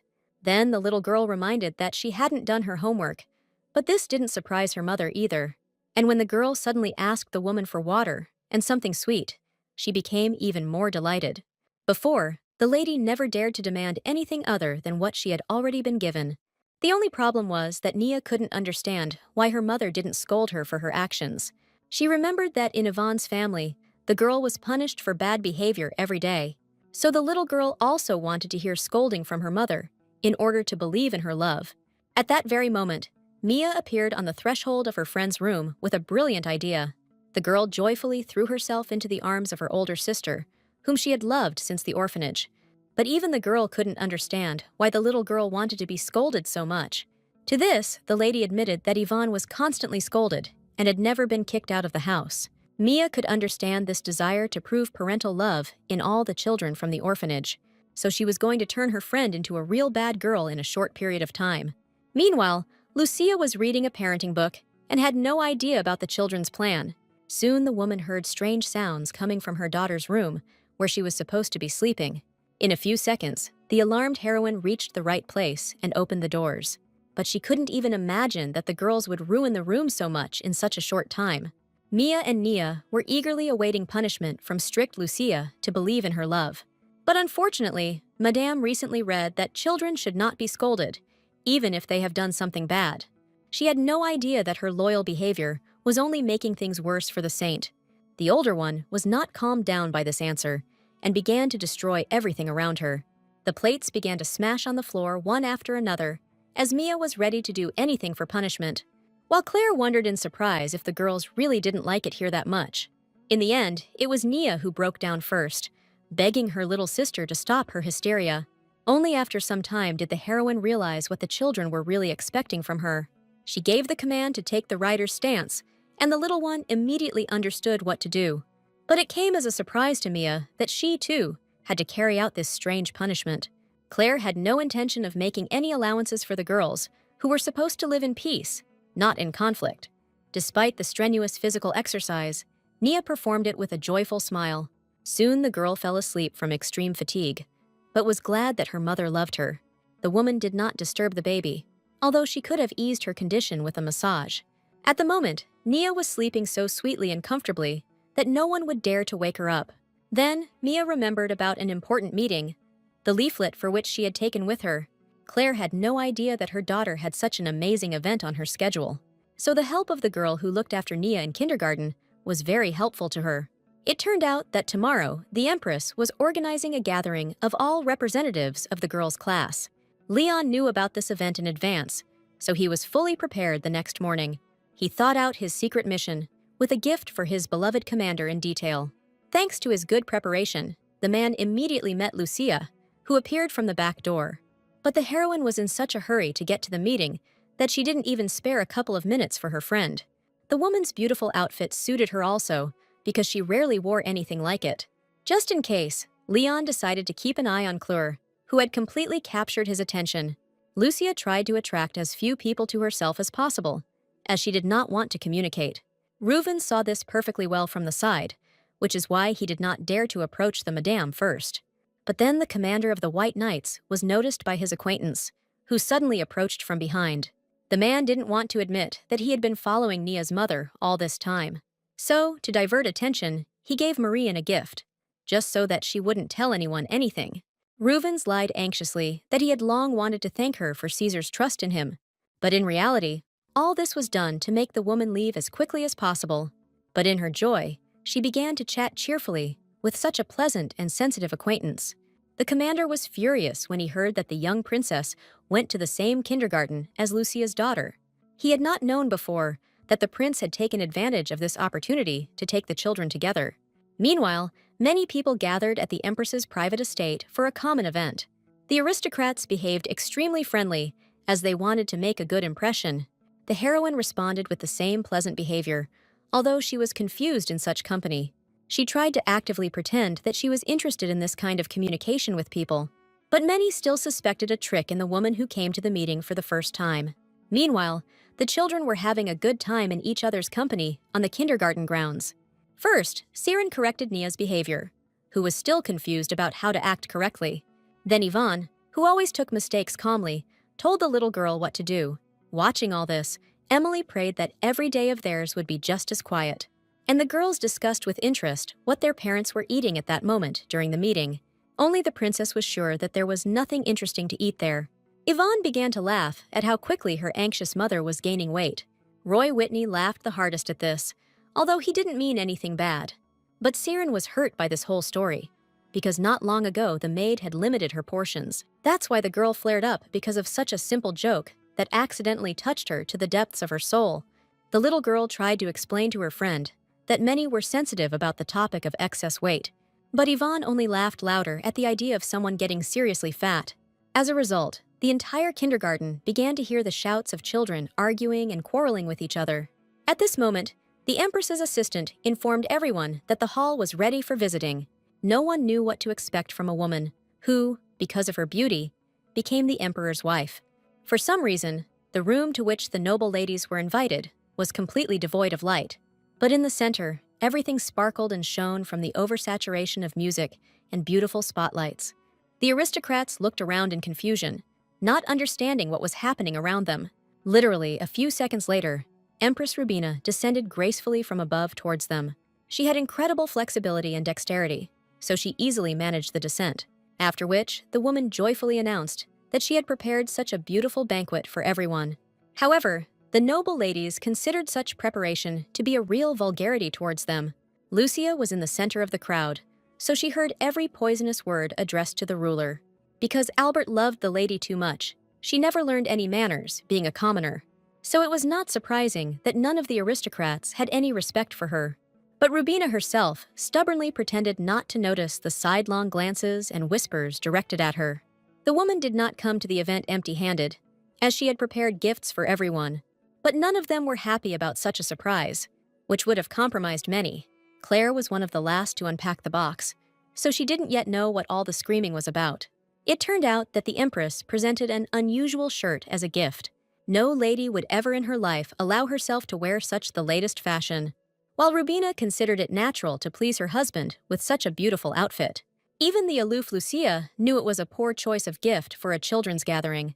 When it was time to get some fresh air, the aristocrats seriously considered throwing away their shirts, and only the heroine noticed that Rubina was cautiously eavesdropping on all their condemnations from behind the door. In fact, the ladies wanted the Empress to hear their words, which they conveyed. The commander felt genuinely sorry for the woman who was so helpless against criticism. That's why she carefully slipped away from the company, so as not to see the tear-stained face. Lucia got out through the back door so that no one could stop her. But then, Madame felt the country air within the palace, which greatly embarrassed her. The commander was sure that she smelled cows and hay, but she considered it impossible. So Lucia followed with interest in the direction of the strange smells and sounds. But in fact, in the backyard of Rubina's estate, Clure found a real barnyard. Madame sincerely could not understand what the animals were doing in such a majestic place. But what bothered the heroine most was that she still heard such unwanted crying. When the Empress threw herself into Lucia's arms, she realized that she had nowhere to run, and Rubina began to complain loudly about how she could never forget her childhood on the farm. Claire had great patience, so she listened calmly to all the ladies' lamentations. The most offensive thing for the emperor's wife was that everyone around her only criticized her. Meanwhile, the woman would like to know what should have been done in this or that situation. Then Lucia hinted that the shirt was not the best gift for a children's gathering. As soon as Rubina realized this, she burst into tears even more loudly from fear of being ostracized in society. Suddenly, advice came from the Empress's son, who suggested that his mother open his father's palace to everyone. From the outside, it seemed like this idea was full of meaningless nonsense, but the prince was smart. He firmly believed that any parent would want to show their child the imperial palace. It was precisely through this that the man intended to regain the loyalty of the embittered aristocrats. Lucia couldn't help but agree that Irene's plan was indeed going to work. Rubina was so delighted with the offer that she ran to implement it right away. The woman sincerely wanted to make friends with the ladies, who always looked at her askance. Therefore, she informed them about the opening of the imperial palace at the next meeting. This caused a great deal of joy among the adults, who had never been to the emperor's house before. What surprised the aristocrats most was that even the imperial garden would be open to them. One of the women was so enthusiastic that she suggested inviting actors to perform for the children. Only the most envious lady could not openly rejoice at the general enthusiasm. The Empress expected that everyone would take her proposal calmly, but she encountered objections. It turned out that this lady named Eileen was not sure that Reuben had such authority. But the Empress had never been bound by any rules, so she was genuinely surprised by Madame's words. The aristocrat heard that during one trip, Rubina was caught in the slums. The Emperor's wife had no idea that such strange rumors were being spread about her, so she hastened to tell that the secret meeting was her husband's initiative.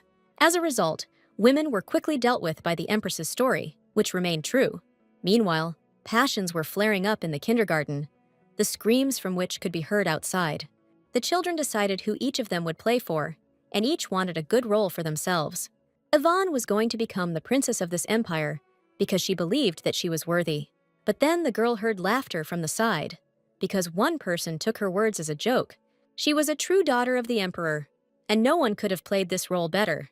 But Byrne didn't lose her composure and suggested that Siren play as the princess of a completely different country.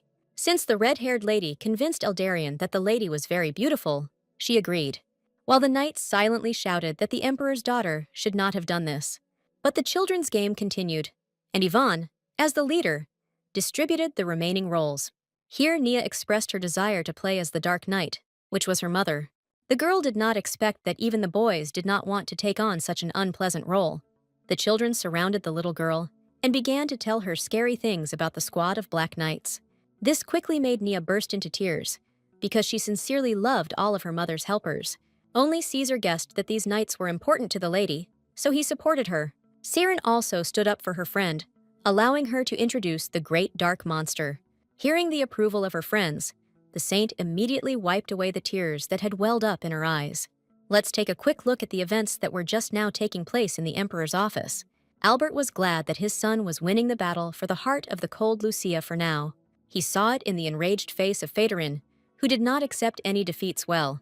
In his head, the emperor had already decided that the wedding of Aaron and Cluer must definitely take place. That is why the ruler sent his daughter to exactly the same class where Nia was. Reuven's was the only one who dared to eavesdrop on the conversations of his masters. The other knights were even afraid for the condition of the old man, who for some reason was behaving strangely. But Phaedorin himself was sure that such stupid plans of the emperor were not destined to come true. But he was still worried that the prince and ruler could overshadow his insecure son. Meanwhile, the heroine remembered that there was clearly a priest present on her mission. She managed to wound the white mage in the palm, and now she wanted to find such a person in the temple. The wound from the sword's aura could not heal easily, even with all the possibilities of holy healing. Therefore, Lutia had no doubt that she would be able to recognize that white magician. At the entrance to the temple, she was met by the friendly priest Mordo, who always saw off guests. But even he didn't believe that Madame simply wanted to offer a prayer to the great god. While the man was speaking, the heroine looked closely at his hand, but did not see anything suspicious. Mordo suddenly apologized for having once conducted an investigation into Cluer's daughter. It was the first time the commander had seen someone so directly admit to their unpleasant misdeed. But this priest was honest not only before God, but also before the people around him. Their conversation was suddenly interrupted by the prince, who followed Lucia almost everywhere. He exchanged a few words with the priests and then asked him to leave. Irene still hoped that he would be able to charm this woman with his appearance. The man thanked Cluer for supporting his mother when others were judging her. The madam remembered that the emperor's son, in his past life, was one of those who tried to restore the land. So it was no surprise that Irene constantly moved from words to concrete actions. But the heroine did not respond to all the prince's strange proposals that were not related to saving the country. But Leon's assistants could not ignore the fact that Aaron had been appointed interim manager. As sad as this made Reuven's feel, he had no reason to oppose the emperor's will. Therefore, the man asked his assistants not to focus so much on what was happening. He himself felt awkward because his loyal knights were worried about his feelings for Commander Lucia. Suddenly, the girls realized that their master had already hinted to the woman about what he was feeling. Leon did not want to openly say that he had not received any concrete answer, since the time was not right. However, the assistants themselves decided that the lack of an answer did not deprive Reuven's of a further favorable fate.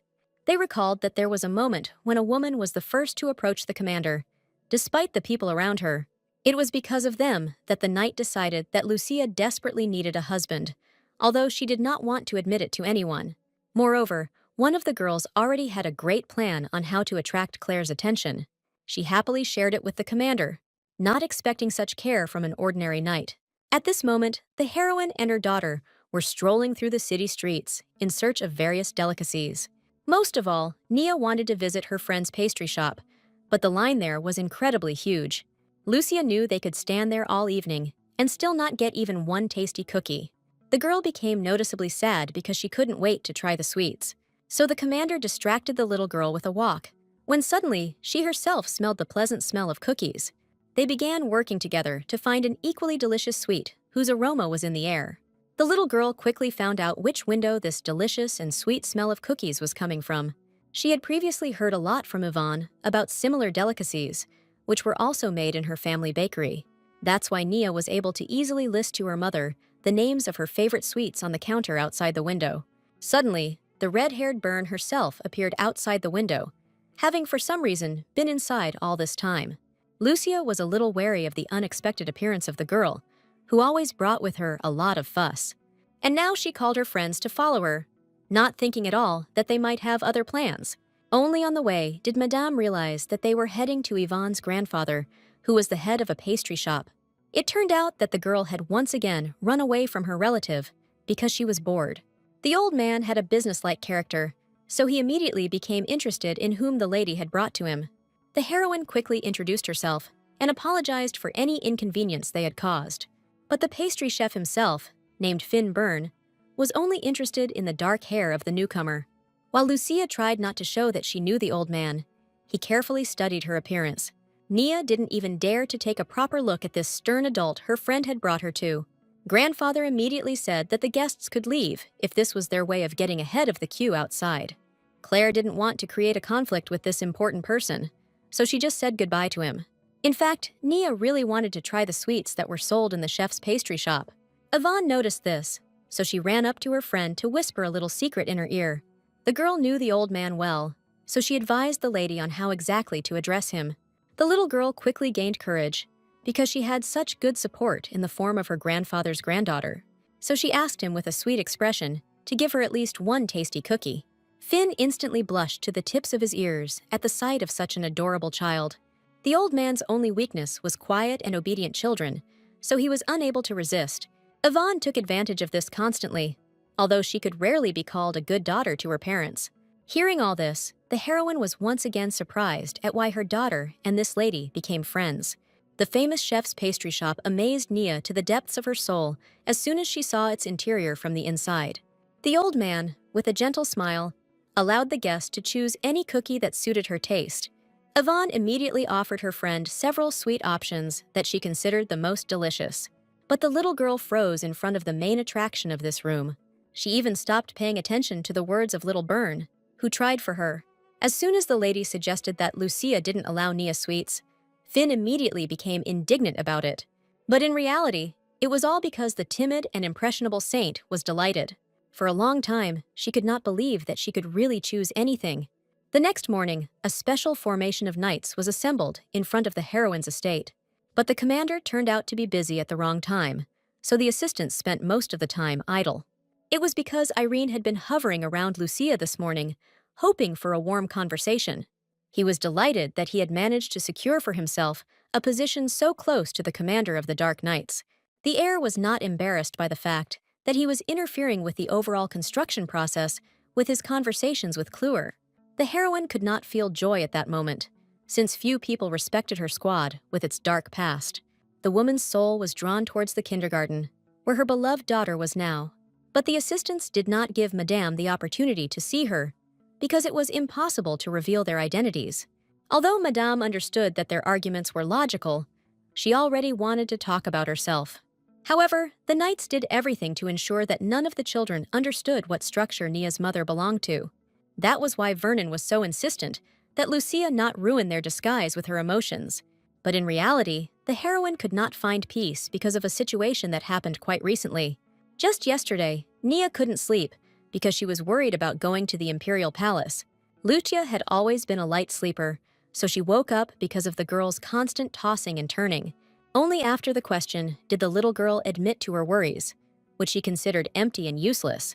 Claire had no idea that the girl wanted to attend such an event so much, but then Nia added that she would be very happy when she saw her beloved mother in the palace. Despite the little girl's shining eyes, the woman did not feel the same inspiration. The next morning, all the children were excited about visiting the imperial palace. Only one princess was sad because she had just left home and then returned home again. She was a little amused by Nia, who reminded her that her mother also worked as an assistant to the emperor. But the little girl remembered how badly others spoke about the knights, so she was afraid to admit it. But then the girls were called out by an adult male voice who had heard part of their conversation. It turned out to be Crown Prince Aaron, who tried to please Nia in his favorite ways as well. Therefore, he reported that the baby's mother plays an important role in the position of an imperial knight.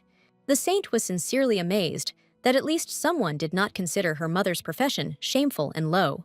Everyone had to bow properly before the prince, but the teacher remembered this too late. However, Irene did not pay attention to this, because he wanted to introduce the children to the symbols of this day. The kids turned in the indicated direction with interest, as they had heard about the actors.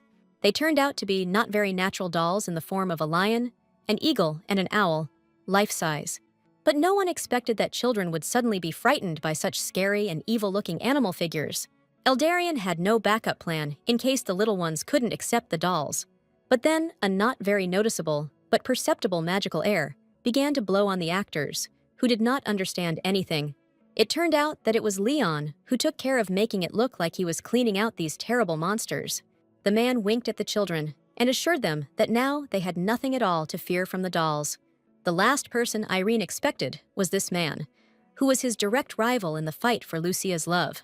But the aristocrats were very impressed at the sight of the two most handsome men of the empire at once. They even envied Teacher Tangst, who dressed up especially beautifully for today. But the woman herself wasn't sure that Commander Ruvens would even look at her once. It was obvious to her that the mage had come here only for Lucia and Nia, which even smacked of obsession. But the man himself did not notice anything like this in himself, and cheerfully told the story of the imperial castle. Leon was quite good at public speaking, so it wasn't difficult for him to explain everything in an interesting way. Then, women who were the parents of some of the children in the group looked out of the castle window. Caesar was very happy to see his mother waving to him from the window, as this was pleasant for any child. But neither the princess nor the saint had yet seen their mothers among the adults looking out of the window. Although Nia didn't notice Lucia anywhere, she was delighted when they announced the transition to the knights' platforms. All groups of children enjoyed the performance prepared for them by the castle's assistants. Yvonne constantly encouraged her friend, sparking her interest in this large-scale event. But even on the training ground among the knights, the little girl did not notice her mother. The knights did a brilliant job of demonstrating the full mastery of their skills, which they had honed for so long, and only Nia could not share the joy of all the other children, who were delighted. When it was time to move on to the next event, the lady looked around for a long time.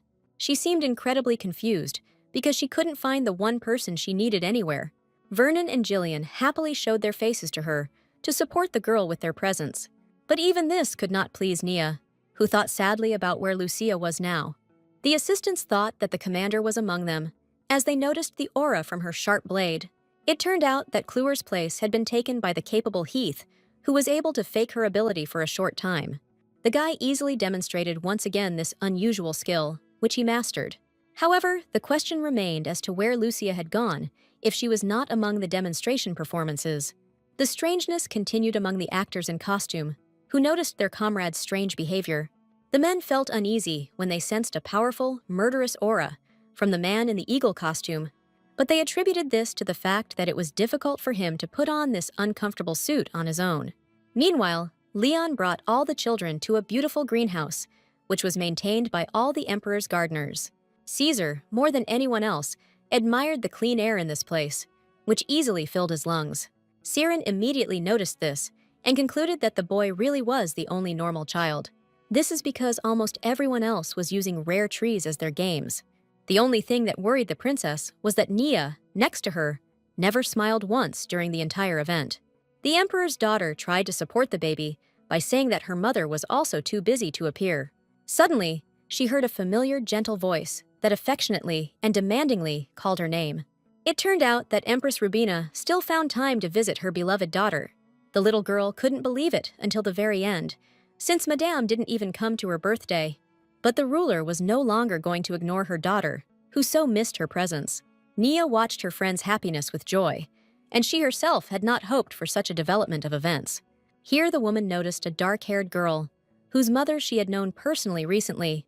She smiled tenderly at the little girl, whom Siren had described as her best friend. Saint was pleased to hear that other families spoke well of her, even though she was just talking. Soon it was time for lunch for all the squads, which was not to be missed under any circumstances.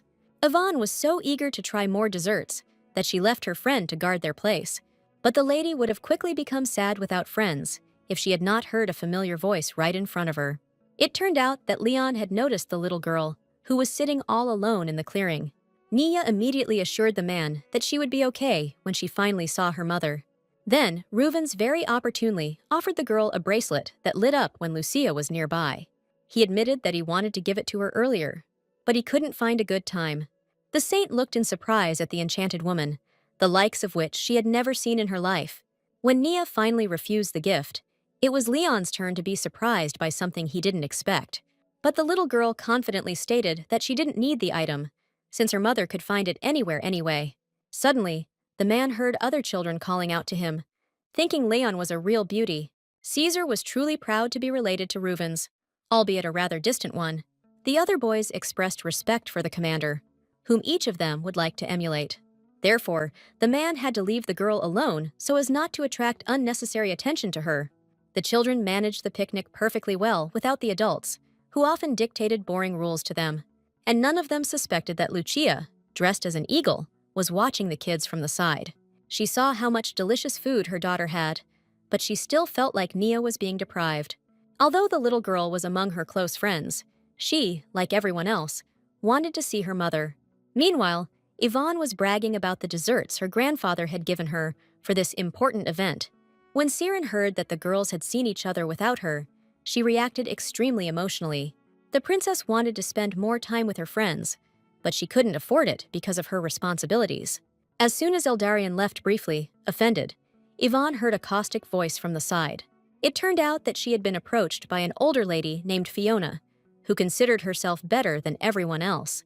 She saw that Byrne's face did not reflect a drop of respect, so she decided to teach the girl a lesson. Neither Yvonne nor Nia wanted any unpleasant conflicts with their elders on this interesting day for them. But the fair-haired miss had already decided for herself that she would not leave until the younger ones were sufficiently humiliated. The little girls couldn't do anything until 3 children took the most delicious sweets from them. Fiona enjoyed watching the panic and resentment on the faces of the ladies who did not obey her. Meanwhile, the girls' brothers began throwing delicious donuts in different directions.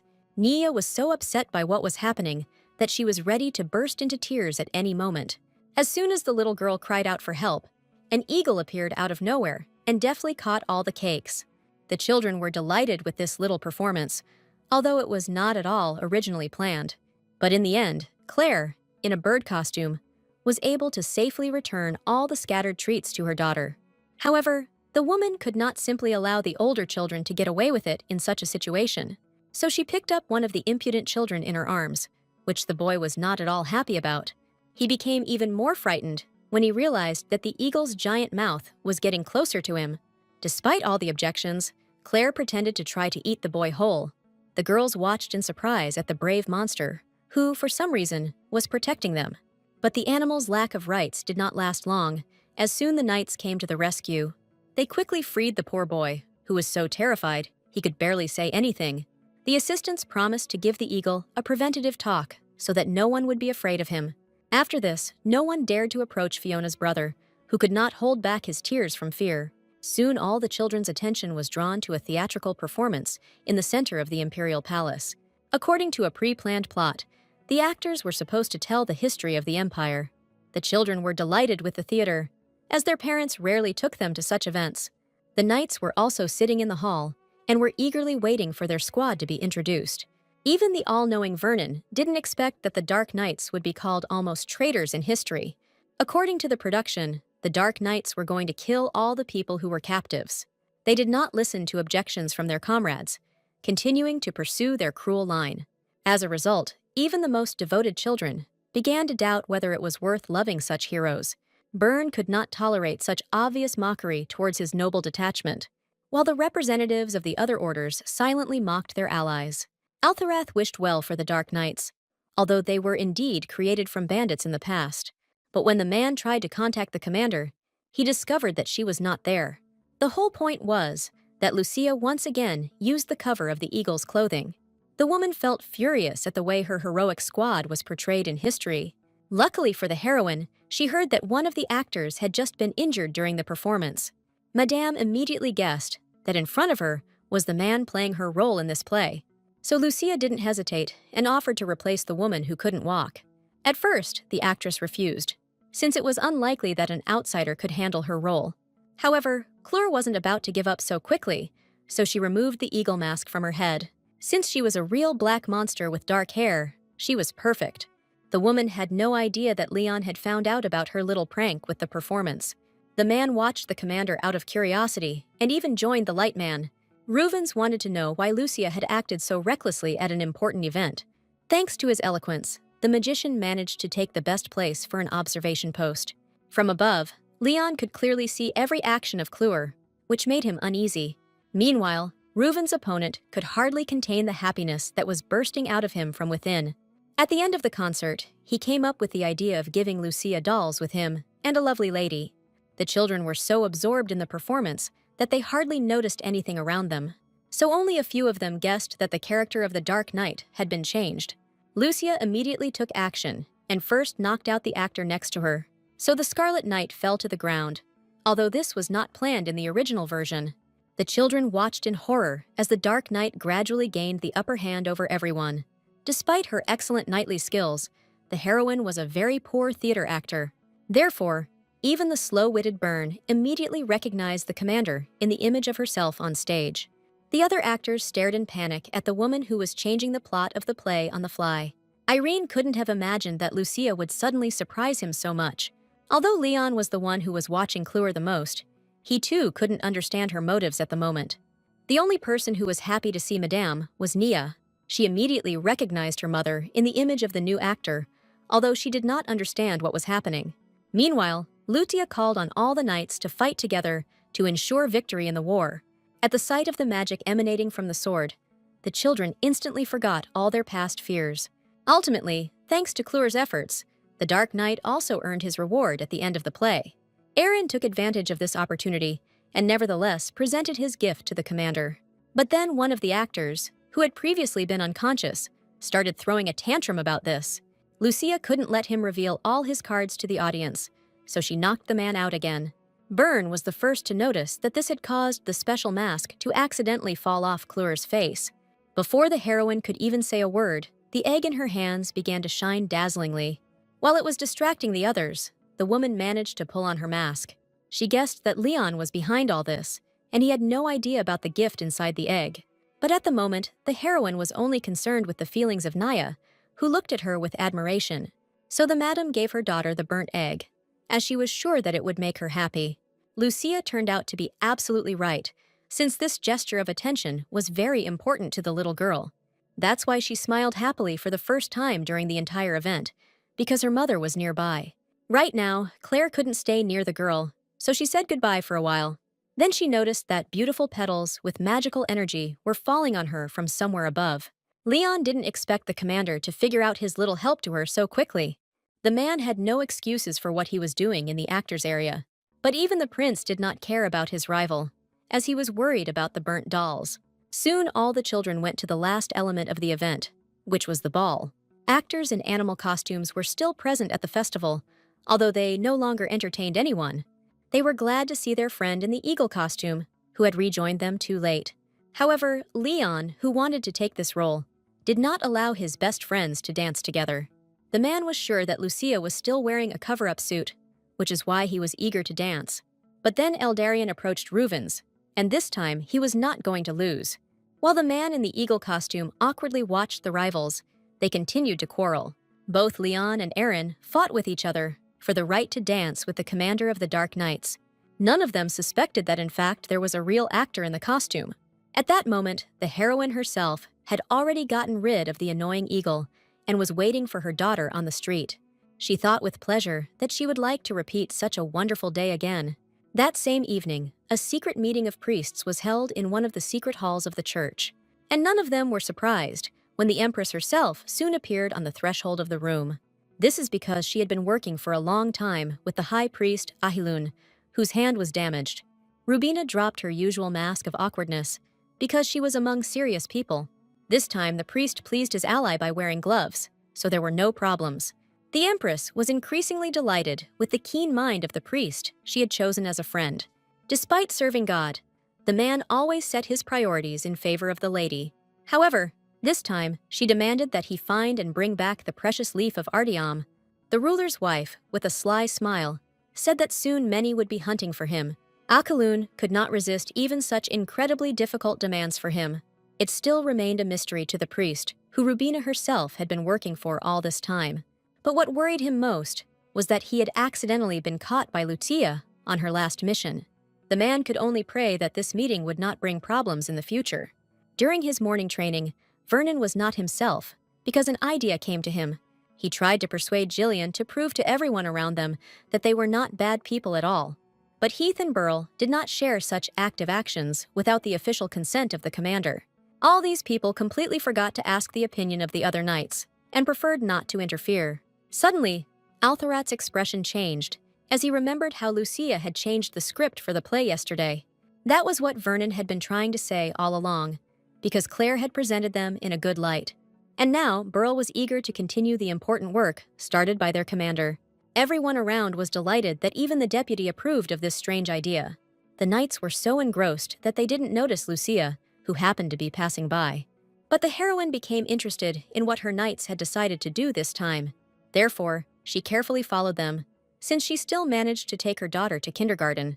It turned out that the helpers were trying to do good deeds, but in very strange ways. Only Lucia saw that in this way, they were only further ruining the reputation of their squad. But right now, Clure couldn't stop the knights, who had already taken up their next task, so the woman had no choice but to watch them from the side. Burl found a poor woman who had been left alone with her child by one of the aristocrats. The boy missed his father so much that he could barely hold back tears from incredible sadness. But his mother had no evidence other than the physical resemblance of her son to his father.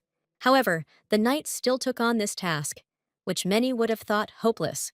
Vernon was always prepared for such operations, so he called upon his pet eagle. The bird was so well trained that it immediately obeyed its young owner.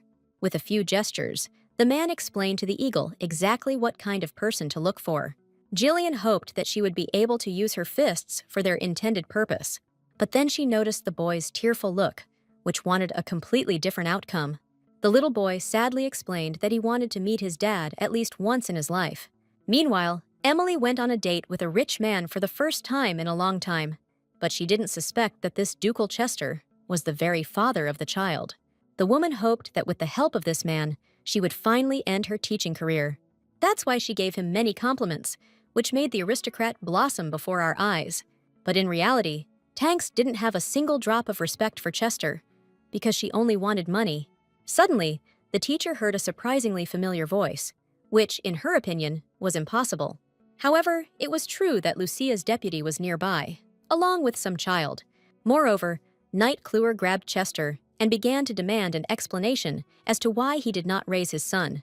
The boy prevented the assistants from carrying out real justice, since he did not wish harm to his father. Although Duquel began to deny his paternity, it was obvious that the child was clearly his. Emily couldn't even imagine that she almost got involved with a man who had already dumped the lady. Since the purpose of the visit was only a meeting, the knights quickly released the indignant man. However, he managed to throw after them that such people were just a bunch of criminals. Even the usually calm Burl couldn't tolerate such an attitude towards noble knights. But Emily didn't want to be drawn into the conflict, so she began to deal with the deceiver herself. But the man didn't feel a drop of guilt about the deception, because he also considered Tanks a liar. The teacher did not tolerate this humiliation for long, so soon Chester fell to the floor in pain. The woman had seen enough of Lucia's wrath, so she was now afraid of few people in life. The knights were delighted at the sight of such a lively teacher, because few defended themselves. But Emily didn't take into account the fact that she was going against an enraged man who could raise his hand. However, at the very last moment, Altarath shielded the woman with his body, taking the blow himself. Ducal hadn't planned on angering one of the knights, so he stepped back in fear. At that moment, the only thing holding Burl back from a real fight was the presence of a small child. The boy really wasn't ready to see his bad father get hurt. That's the only reason Altarat ignored the fact that some impudent guy had just hit him. However, this behavior made an impression on Emily, who was grateful for the rescue. This man, who was comforting someone else's child, seemed to her almost like an angel from heaven. As a result, even the next day, Tangst couldn't get the handsome knight out of her head. Everything about Altaratha's image attracted and pleased Madame, although she did not want to admit it. Lost in her thoughts, the woman paid almost no attention to the children. Moreover, she could not restrain herself and screamed loudly from an excess of emotions throughout the entire class. All this led to a great misunderstanding, because Caesar took this cry personally. Emily was only saved from further disgrace by a sudden knock on the door, to which she turned her attention. It turned out that the headmistress urgently needed Tagsen in her office as soon as possible. As the woman suspected, Norsha added to her problems in the form of a new student in the class. Emily immediately realized that things weren't so simple with this child, because he transferred in the middle of the year. At that very moment, a boy arrived with his guardian, and his name was Evan Kilgis. Although the baby looked quite ordinary, his family remained one of the most famous. At this moment, no less interesting events were taking place in the imperial palace. The emperor urgently needed help from his best assistants, so he called them. The men appeared quickly enough to bring a smile to the ruler's face. Phaedorin immediately realized that the whole point was that people began to learn about the tree without damage. But General Helbert was not at all in favor of the idea of them opening the doors to everyone. But the elder Ruvens saw no other option than to resolve all disputes peacefully. Wenham was so determined to defend his position that he didn't even spare the furniture around him. But Phaedorin was a worthy opponent and was not going to give in to his rival so quickly. While the men argued among themselves, the emperor was horrified by their oppressive natures. Literally, one glance from the general was enough for Albert to hide under the table, so he preferred not to interfere in the dispute, although given his status, he could easily shut everyone up. That evening after kindergarten, Nia, as always, joyfully ran to meet her mother.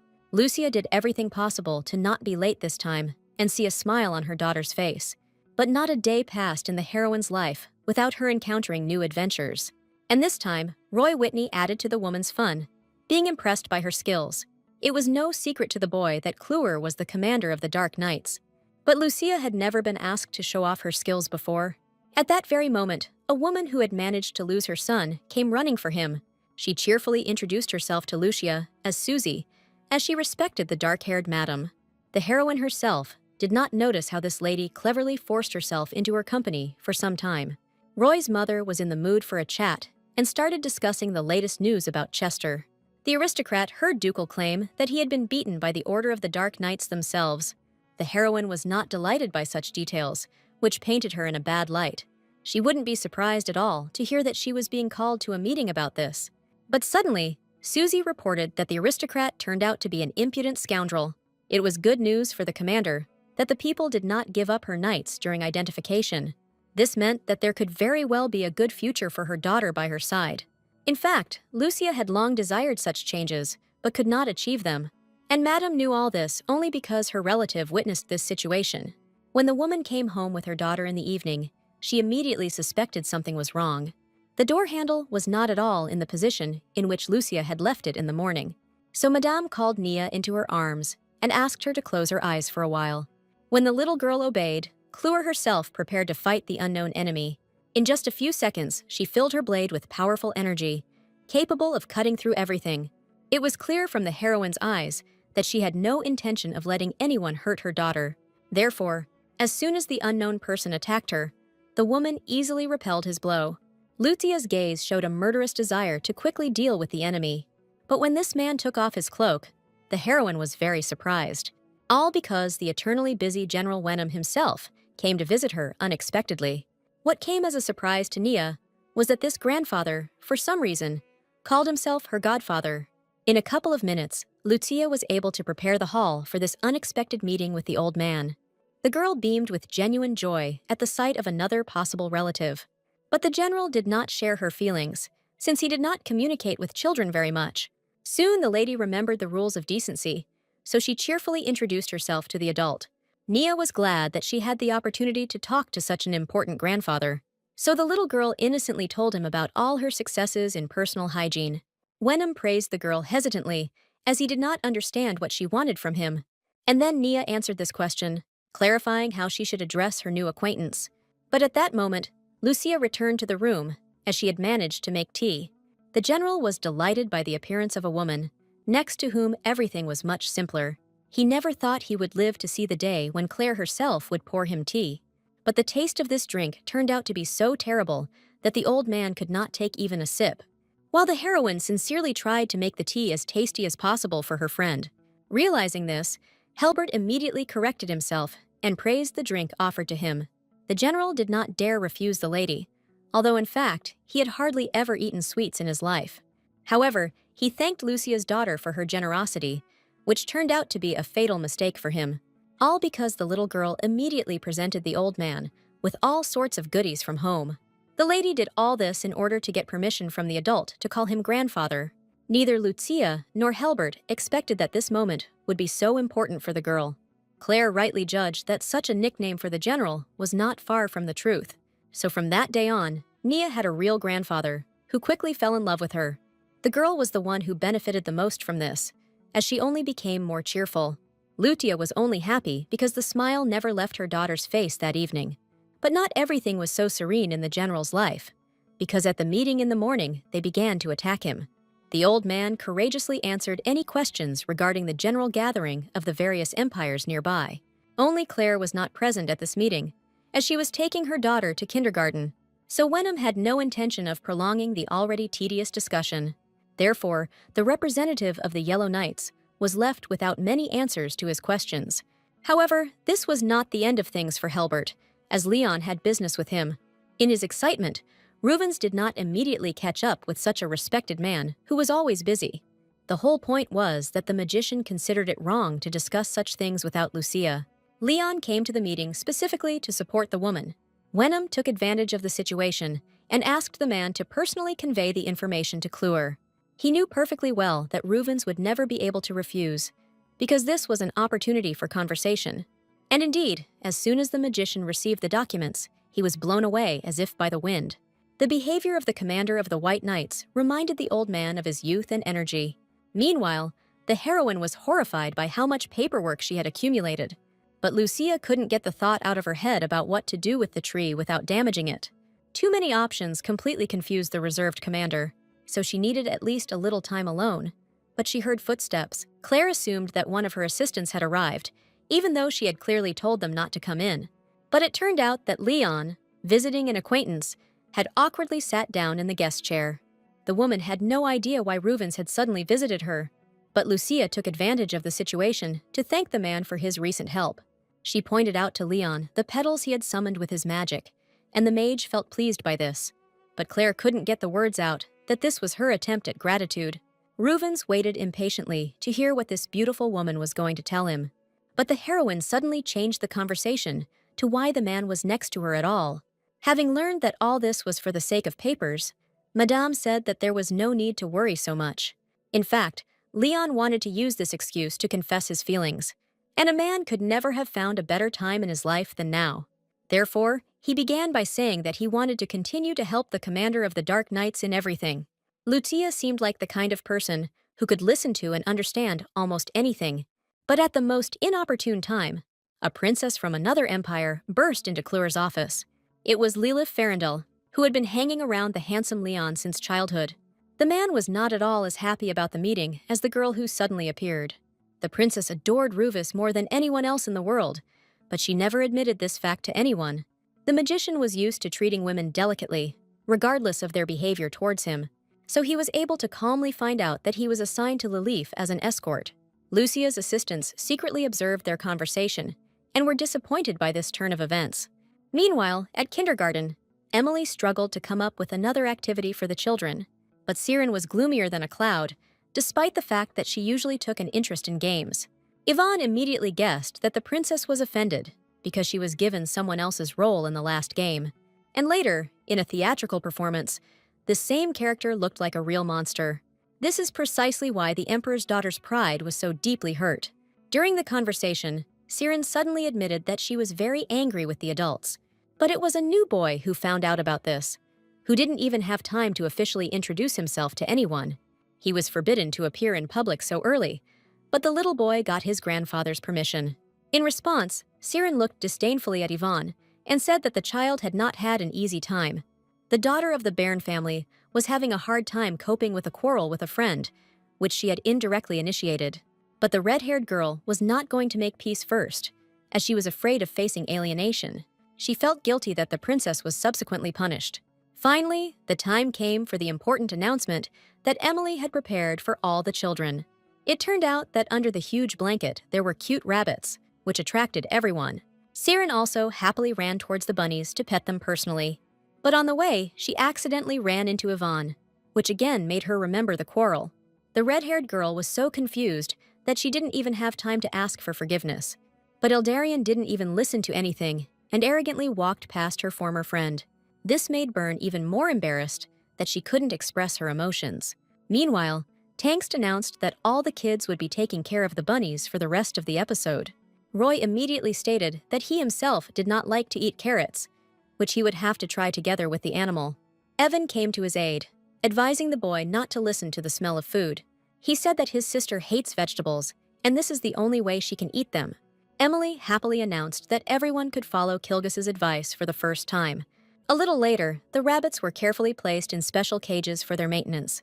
The newcomer was tasked with being the first to ensure that all the animals had time to eat, but instead, he muttered under his breath that these little ones would be better off dead soon. The boy didn't expect the timid Nia to be close enough to hear his words.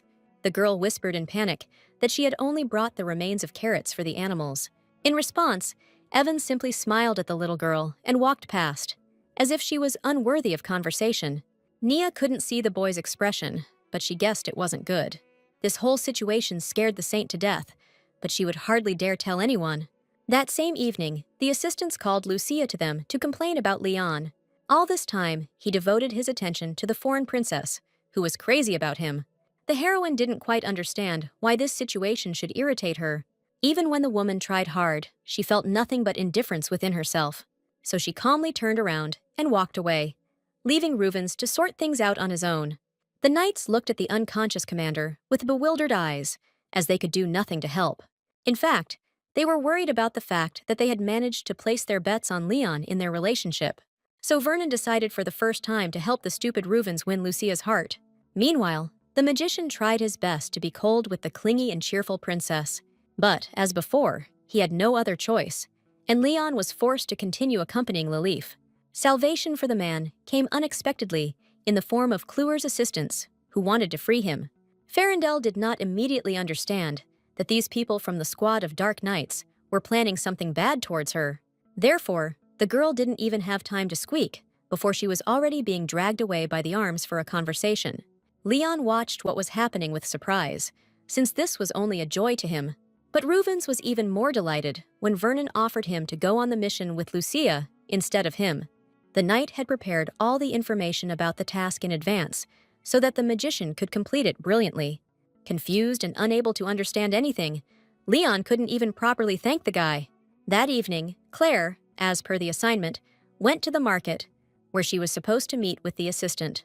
The woman arrived too early, so she knew she would have to wait for some time.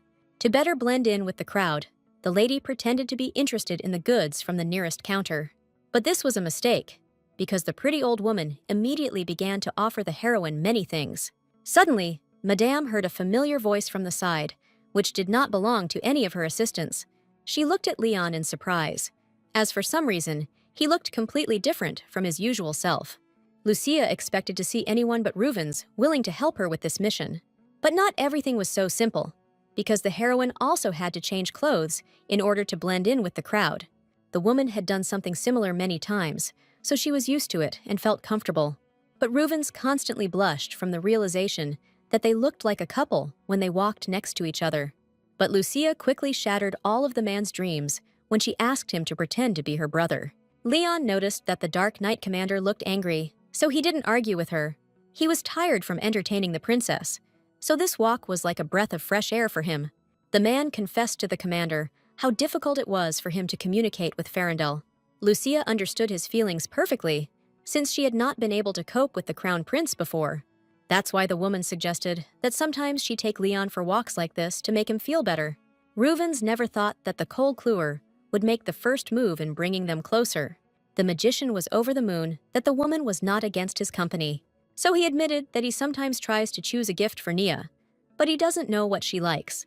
The heroine herself thought about this question, which was not so easy to answer.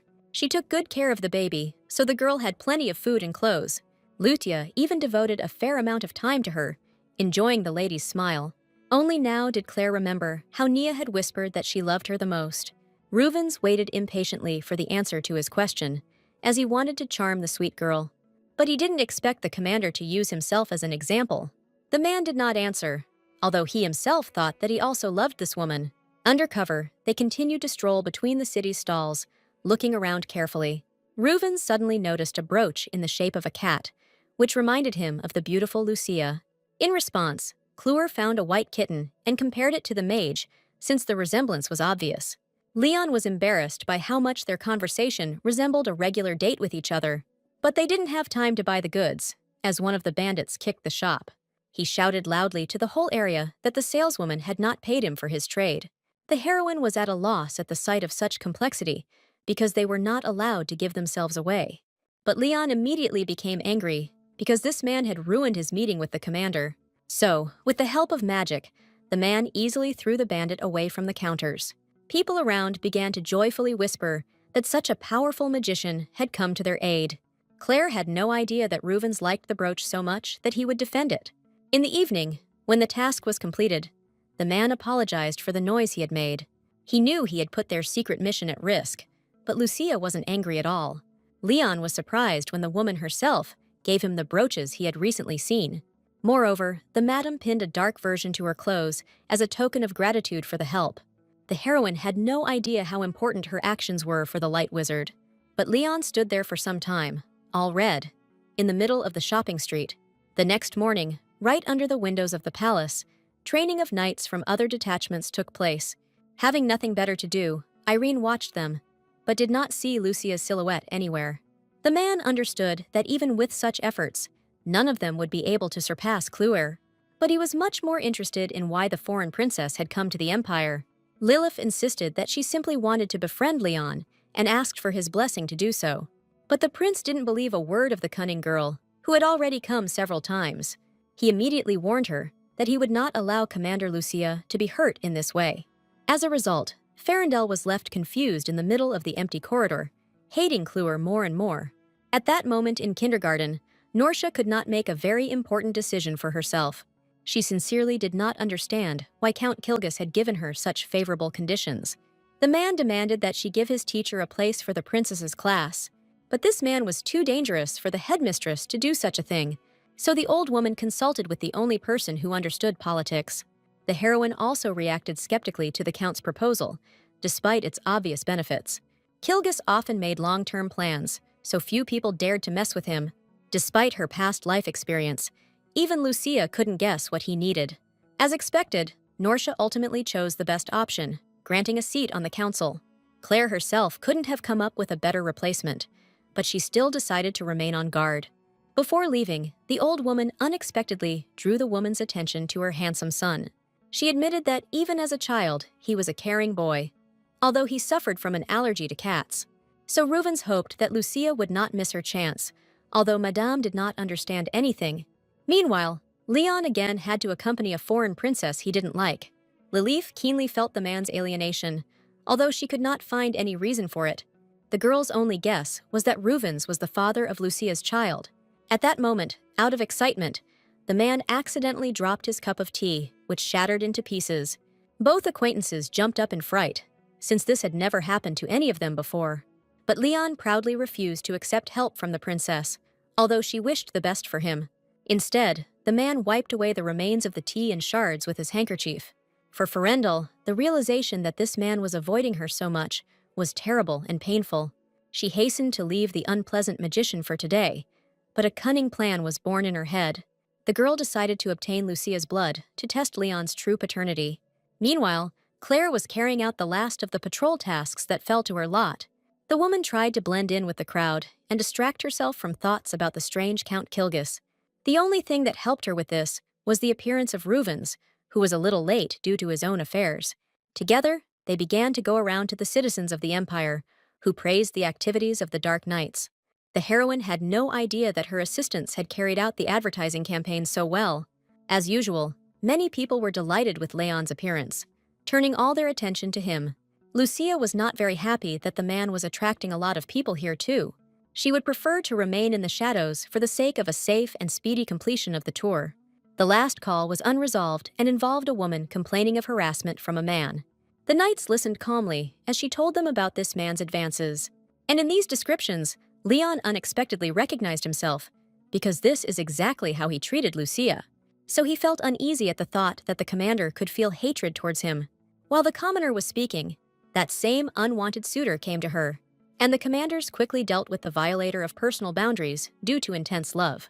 Because of this, before parting, Ruvens asked if Madame was afraid of him. Such an unusual question surprised the heroine, and she didn't even have time to calm the man down. So Lucia had to watch as Leon quickly ran away from her. The next morning, the emperor announced a friendly tournament with the neighboring empire. Farandal fielded their best fighter to avoid disgracing the entire country with poor skills. But this was not what attracted the heroine's attention, because she had seen her rival's sword before. Ivlis possessed a legendary elven blade that increased the strength and speed of its wielder. The green-haired woman herself hoped that her rival would not figure out her cunning trick. In just a few seconds, the fight was about to begin, so both knights got ready. As soon as the race started, Lucia rushed to intercept her rival in order to gain an advantage. The heroine tried to restrain some of her skills, otherwise she would have destroyed Ivlis long ago, and the poor woman tried to find at least one weak spot in Kluwer's defense for the sake of a drop of her blood. But no matter what the Farandel representative did, it was all useless against Lucia. So Ivlis quickly realized that without a powerful blow, she wouldn't succeed. Kluwer studied her opponent and realized that she couldn't use a sword properly. Therefore, with one blow, Madame ended the fight, which she did not want to participate in the first place. But Ivlis couldn't just accept a defeat in which she didn't receive blood. However, her vile attack only angered the heroine even more, and she summoned her aura. The woman's face clearly showed how disappointed she was in the knight's actions, so Ivlis fell to her knees in defeat, because she could do nothing more. Claire was easily and simply recognized as the winner, and she truly deserved the title. But for some reason, Madame had difficulty removing the glove, although this had never happened before. So she accidentally cut herself on the pin that they used to fasten her suit for some reason. Lucia didn't need the thing, so she thoughtlessly threw the pin into the ring. But all this was a cunning plan of the princess, who noticed this action perfectly well. So when the tournament was over, Lilith found this blood pin on the court. All this in order to make a secret potion that would allow one to identify the child's parents. Naturally, the princess told everything to her best ward in the hope of receiving support. But Ivlis did not approve of Farandel's insidious plans, which could destroy more than one life. None of the children in the kindergarten suspected that anyone could freely approach them. From the very morning, Nia persuaded Ivan to play with the princess after forgiveness. But the red-haired girl didn't believe that Siren would really become friends with her again so easily. However, the kids supported their friend, since they themselves wanted to play together. Only after this did Ivan hesitantly walk towards the princess, although she was still worried. As soon as Byrne left, a previously unknown green-haired woman approached Nia and Roy. She asked to be shown where the women's restroom was and offered some candy in exchange. Meanwhile, Siren was in the classroom with a gloomy face, although she wanted to play with everyone else. But while she was at odds with Ivan, the girl could not allow herself to smile openly. However, for some reason, the red-haired lady could not find the right words for a simple apology. But the princess was indeed severely scolded for playing a role in the play that was not hers. That's why Miss was so looking forward to an apology, but it was interrupted by the unexpected appearance of Whitney. The kids were horrified when they heard that the candy was given out by the madame who took Nia. The boy, with tears in his eyes, admitted that he couldn't go to the girls' restroom, but it didn't matter. The rescue team, consisting of Ivan and Siren, has already begun its action for the sake of their timid friend. Only Evan tried to reason with the worried ladies about what they needed to tell the teacher, but the princess was afraid that during this time, their friend could be taken very far away and for a long time.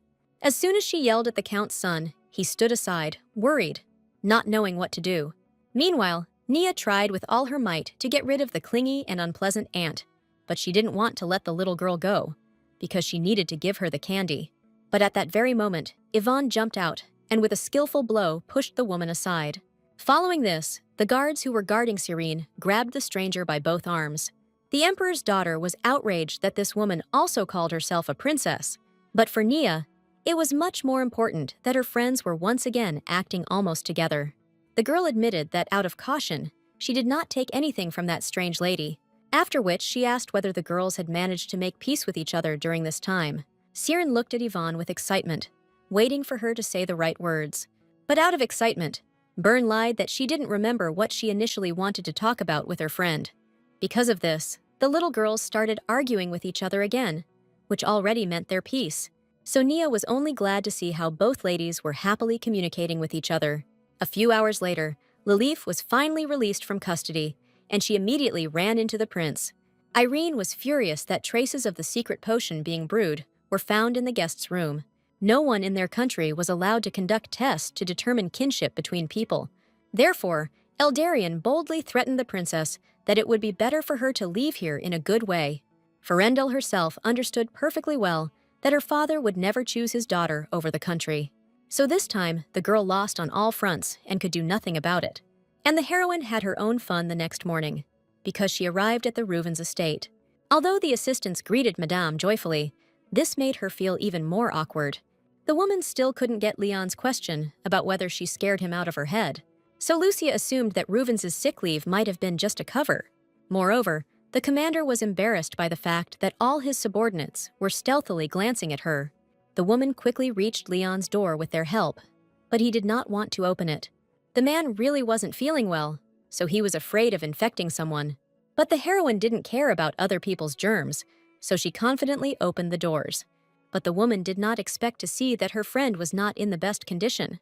All Leon could do now was hide under the blanket, just so as not to show his face. He blushed not only from illness, but also from embarrassment, but he could attribute it all to his health. The closer Cluer was to him, the more the magician's temperature unconsciously rose. But the woman did not notice this nuance, so she sat almost close to the suffering patient. Leon was pleased with all this unsolicited care, but he was afraid of infecting the commander. But for Lucia, Reuven's behavior reminded her of her first and awkward meeting with Nia. The man tried to keep his distance from his friend so that she wouldn't get worse later. It took Claire a moment to realize that even now, Leon was much more worried about her. As soon as the heroine supported Reuven's a little, he threw himself into her arms out of gratitude. But the man went a little overboard with his force, so they both fell onto the soft bed. Feeling a pleasant warmth spreading throughout his body, the magician promised to follow his heart. Lucia tried not to disturb him until she realized that Leon had indeed fallen asleep. In a few days, a musical matinee was supposed to take place in the kindergarten. Yvonne was absolutely certain that she would take the royal item in the form of a violin for herself. But the real princess did not believe that this element truly corresponded to her status. That's why Cyrene personally chose a harp that could win the hearts of many people. And only Nia had no idea what instrument she would choose for this important day. Since Lucia was busy this time, she appointed Reuven's in charge of her daughter. And so the man and the little girl found themselves in front of a store selling various musical instruments. But the girl did not dare to move first, because she felt awkward. Leon tried to melt her heart with a gentle smile and drive away all her fears. As soon as they entered, it turned out that Reuven's was well acquainted with the owner of the store. Therefore, the magician could only introduce the daughter to his friend, who charmed everyone. The seller quickly got down to business, as he himself loved to demonstrate his tools. And he began with a huge and majestic piano, which stood in the middle of a large room. As soon as his fingers touched the keys, it was as if incredible magic began to happen. Nisia was deeply impressed, and this was only the beginning of her adventure. Next, for another example, Reuven's picked up a small violin to show it to the lady. The man hadn't practiced playing it for a long time, but he was still able to remember the melody. And this song reminded the little girl of the day when her mother saved her from the terrible people in the basement. So the choice for the lady from that moment on was obvious, because she was madly in love with Lucia. Before leaving, Reuven's once again thanked his friend for his help in choosing a violin. But then they noticed the guardian approaching with little Evan Kilgeese. This woman brought her child so that she could also find a suitable instrument for him. Leon didn't want to distract his friend from his work, because he still had to return Nia home. Meanwhile, the boy calmly greeted the lady, whom he would see more than once in the kindergarten. But the little girl still didn't feel very comfortable in his presence because of fear. Every time, Kilgis, with his very appearance, brought incredible horror to her after one incident. Even though Evan hadn't planned to touch Nia, she still couldn't calm down. The memory of him wishing death on all rabbits was still fresh in the lady's mind. But the little girl didn't dare tell anyone about this incident, so she was afraid to go alone. Since Kluwer asked the magician to take care of her daughter, he told her everything. During the dialogue, the man noticed a black brooch carefully pinned to Nia's clothing. The girl happily admitted that her mother had indeed given her such a gift not long ago. Then the man decided to show off his brooch, which he also received from Kluwer. It turned out to be an exact copy of the lady's decoration, except that it was white. But the miss reacted to the brooch in a completely different way than the man had initially expected. The baby screamed loudly that Lucia belonged only to her, because she was her mother, after which she ran away from her rival, the magician she had previously liked. Meanwhile, the heroine received another assignment, which she was not at all happy about. She would have preferred to stay close to her daughter, but this matter also required no delay. Phyderin was worried that rumors were gradually spreading about the sacred tree on the lake. Moreover, the first mention of this place referred specifically to the temple, which everyone believed in. But from her previous mission, Lucia had learned that it was better not to trust priests in this matter. Kluwer's mission was to find the Duke's child in a closed kingdom. No one could officially interfere there, since that country had forbidden access to the temple. The commander herself was interested in stopping the temple's incomprehensible actions. She was ready to do everything to ensure that little Nia would not be in any danger in the future. However, it turned out that this time too, they were not going to let the best swordmaster go without a partner. So a pleased prince came out to meet the woman, who could help her in her business. Lucia couldn't deny that Irene had been useful in the negotiations, but she would have preferred to go without him. But what worried Madame most was that she had gone to the meeting instead of meeting with Nia. This was because this meeting was called by the Kilgis family, and no one could refuse it. Claire tried not to talk to anyone in particular in order to find an opportunity to escape early. But, as luck would have it, the madam introduced herself as Evan's guardian, Annabelle Queller. This lady specifically emphasized the fact that Lucia was never able to give her last name. It was all because she was sure that the commander of the Dark Knights was in front of her. After all, surnames were usually hidden when their family tree was incredibly famous and rich. So the heroine found herself in a very bad situation for herself because of just one question. Aristocrats who completely trusted and sympathized with the woman stood up for her. But Annabelle insisted that she wanted to see confirmed identities next to Evan. The fact that her child was accepted into kindergarten was already sufficient proof.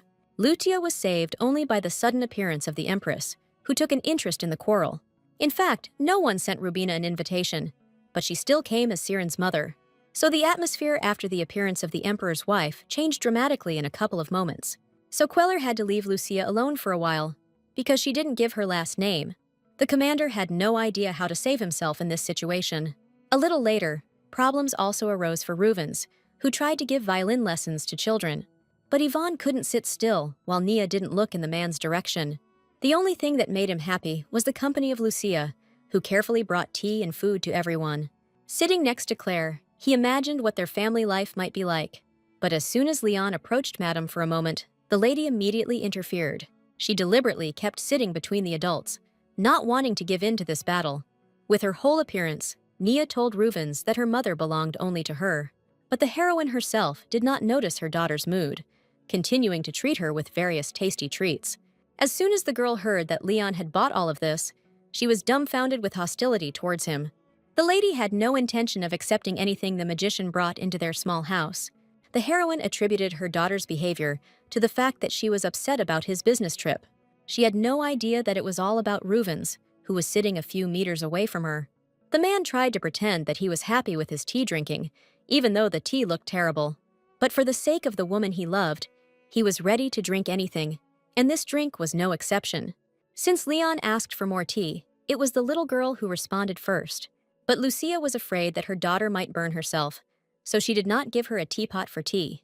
Because of this, Nia decided that her mother loved Ruvens more than her, because she cared about him. So she ran off to her room in frustration, screaming that she hated Kluwer. It was a great shock for the heroine that the little girl suddenly said such words to her. But she never had a chance to talk to her daughter. as she was forced to leave for a mission to Arcus. The aristocrats of the state immediately learned that the crown prince of the empire himself had come to visit them. They were unhappy that the emperor had decided to interfere in their affairs so unexpectedly. What the men feared most was that Albert's detachment would actually find the true heir.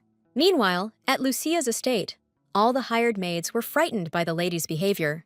The little girl came back from kindergarten in a terrible mood, and no one could help her with it. The general remained to keep an eye on the lady, but even he was confused by Nia's condition. It turned out that the girl was sad because she had not had time to make peace with her mother. Helbert consoled the girl by saying that Lucia would soon return home, but for now the lady needed to eat well. But Claire did not leave her daughter without a surprise, which the general happily announced. The little girl instantly forgot about all her sorrows when she saw the guest entering the room. It turned out to be the lady's beloved adopted sister, who was also glad to talk again. Soon the girls sat together in front of the fireplace and began to remember their past at the orphanage. Mia still thought sadly about how cold she had been in that place during the winter. Because of this, Nia again gave in to the sadness about the fight with her mother before she left on a mission. But the girl was here precisely to dispel all the little girl's worries about this. She reminded the lady that she now had a real family, so she should be happy. Only after this did Nia admit that she had cried while drawing a picture for her mother in kindergarten. She was still planning to give it to the woman in the hope that she would no longer be offended. But it came as a surprise to Miss that Mia considered one drawing insufficient for forgiveness. In the end, the girl decided to write a few words as a declaration of love to her mother. She said that she tries to be like her most ordinary friends in kindergarten.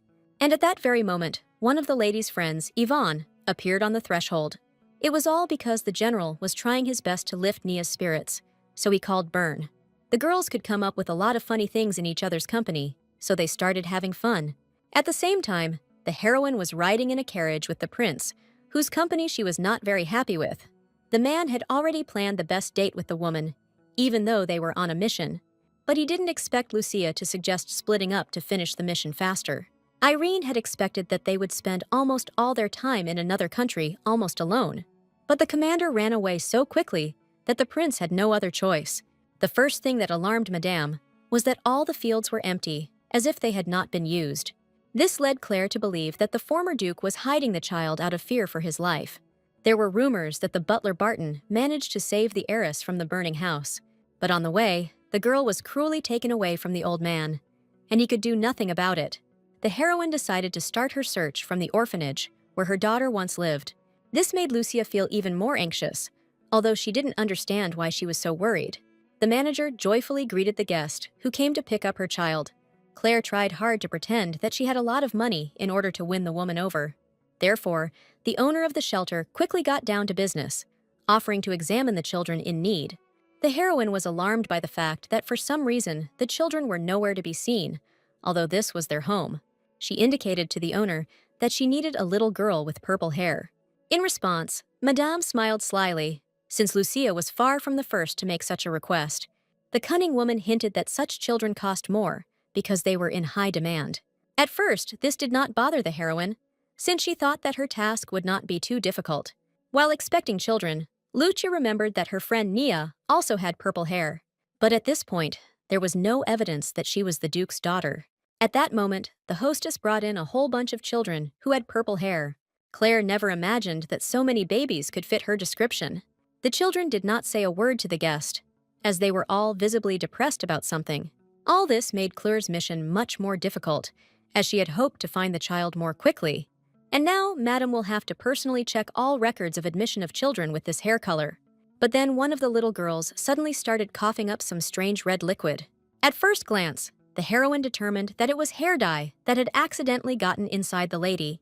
This circumstance angered the heroine so much that she did not stand on ceremony with the hostess. What irritated Lucia most was the difficulty in finding official records of the children. She was able to extract a little information from the owner, but even that was not enough. Therefore, Madame found herself in front of a locked door, which did not bother her at all due to her skills. So the woman kicked down the flimsy door with one kick, revealing people inside. Lucia didn't intend to deal with them right away, as she still needed some information. It was not at all surprising that the locals turned against the lady who burst in on them. For now, Claire pretended that she couldn't resist the angry men and women. She tried to figure out which of them was the main one, so that she could attack him first. The men behaved much more boldly than the women, as they took advantage of the guest's tied position. The shelter owner concluded that this madam was not a dark monster, which made her happy. Here, Lucia heard these people remembering the little saint they had sold to the temple. The heroine was unpleasant to hear how these commoners brazenly discussed her daughter. So inside the madam, everything was on fire with the desire to punish the people who sold children. She used her magic, and the ground beneath the residents' feet began to crack. No one could stop Lucia's rage at the moment, as she truly hated these people. People had no idea that this woman was looking for the girl with purple hair because of her status. They began to hide behind their children, begging for mercy and forgiveness for their actions.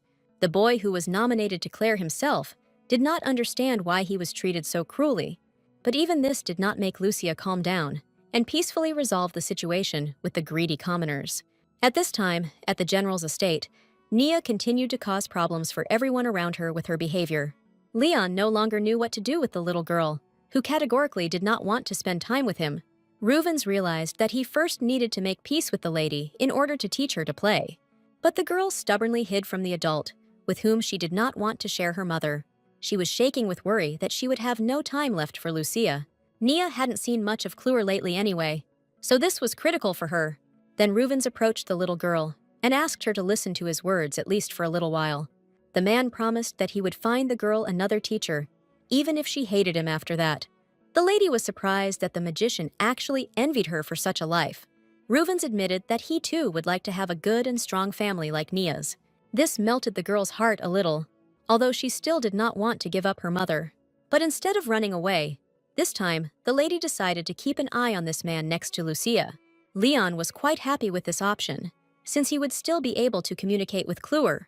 Here he noticed a beautiful drawing of the girl, which she planned to give to her mother. With a smile, Ruvens suggested doing this as soon as possible, since they could come to Lucia. Despite the task, the heroine had to go to a banquet in Arctis, which she was not happy about. The woman was worried that commoners might have managed to sell more children. But Irene demanded Lucia's attention in every possible way, so she could not avoid his company. The man was delighted at the sight of the woman's dress, which he personally chose for her. The prince insisted that Clure needed to be well rested before continuing the mission.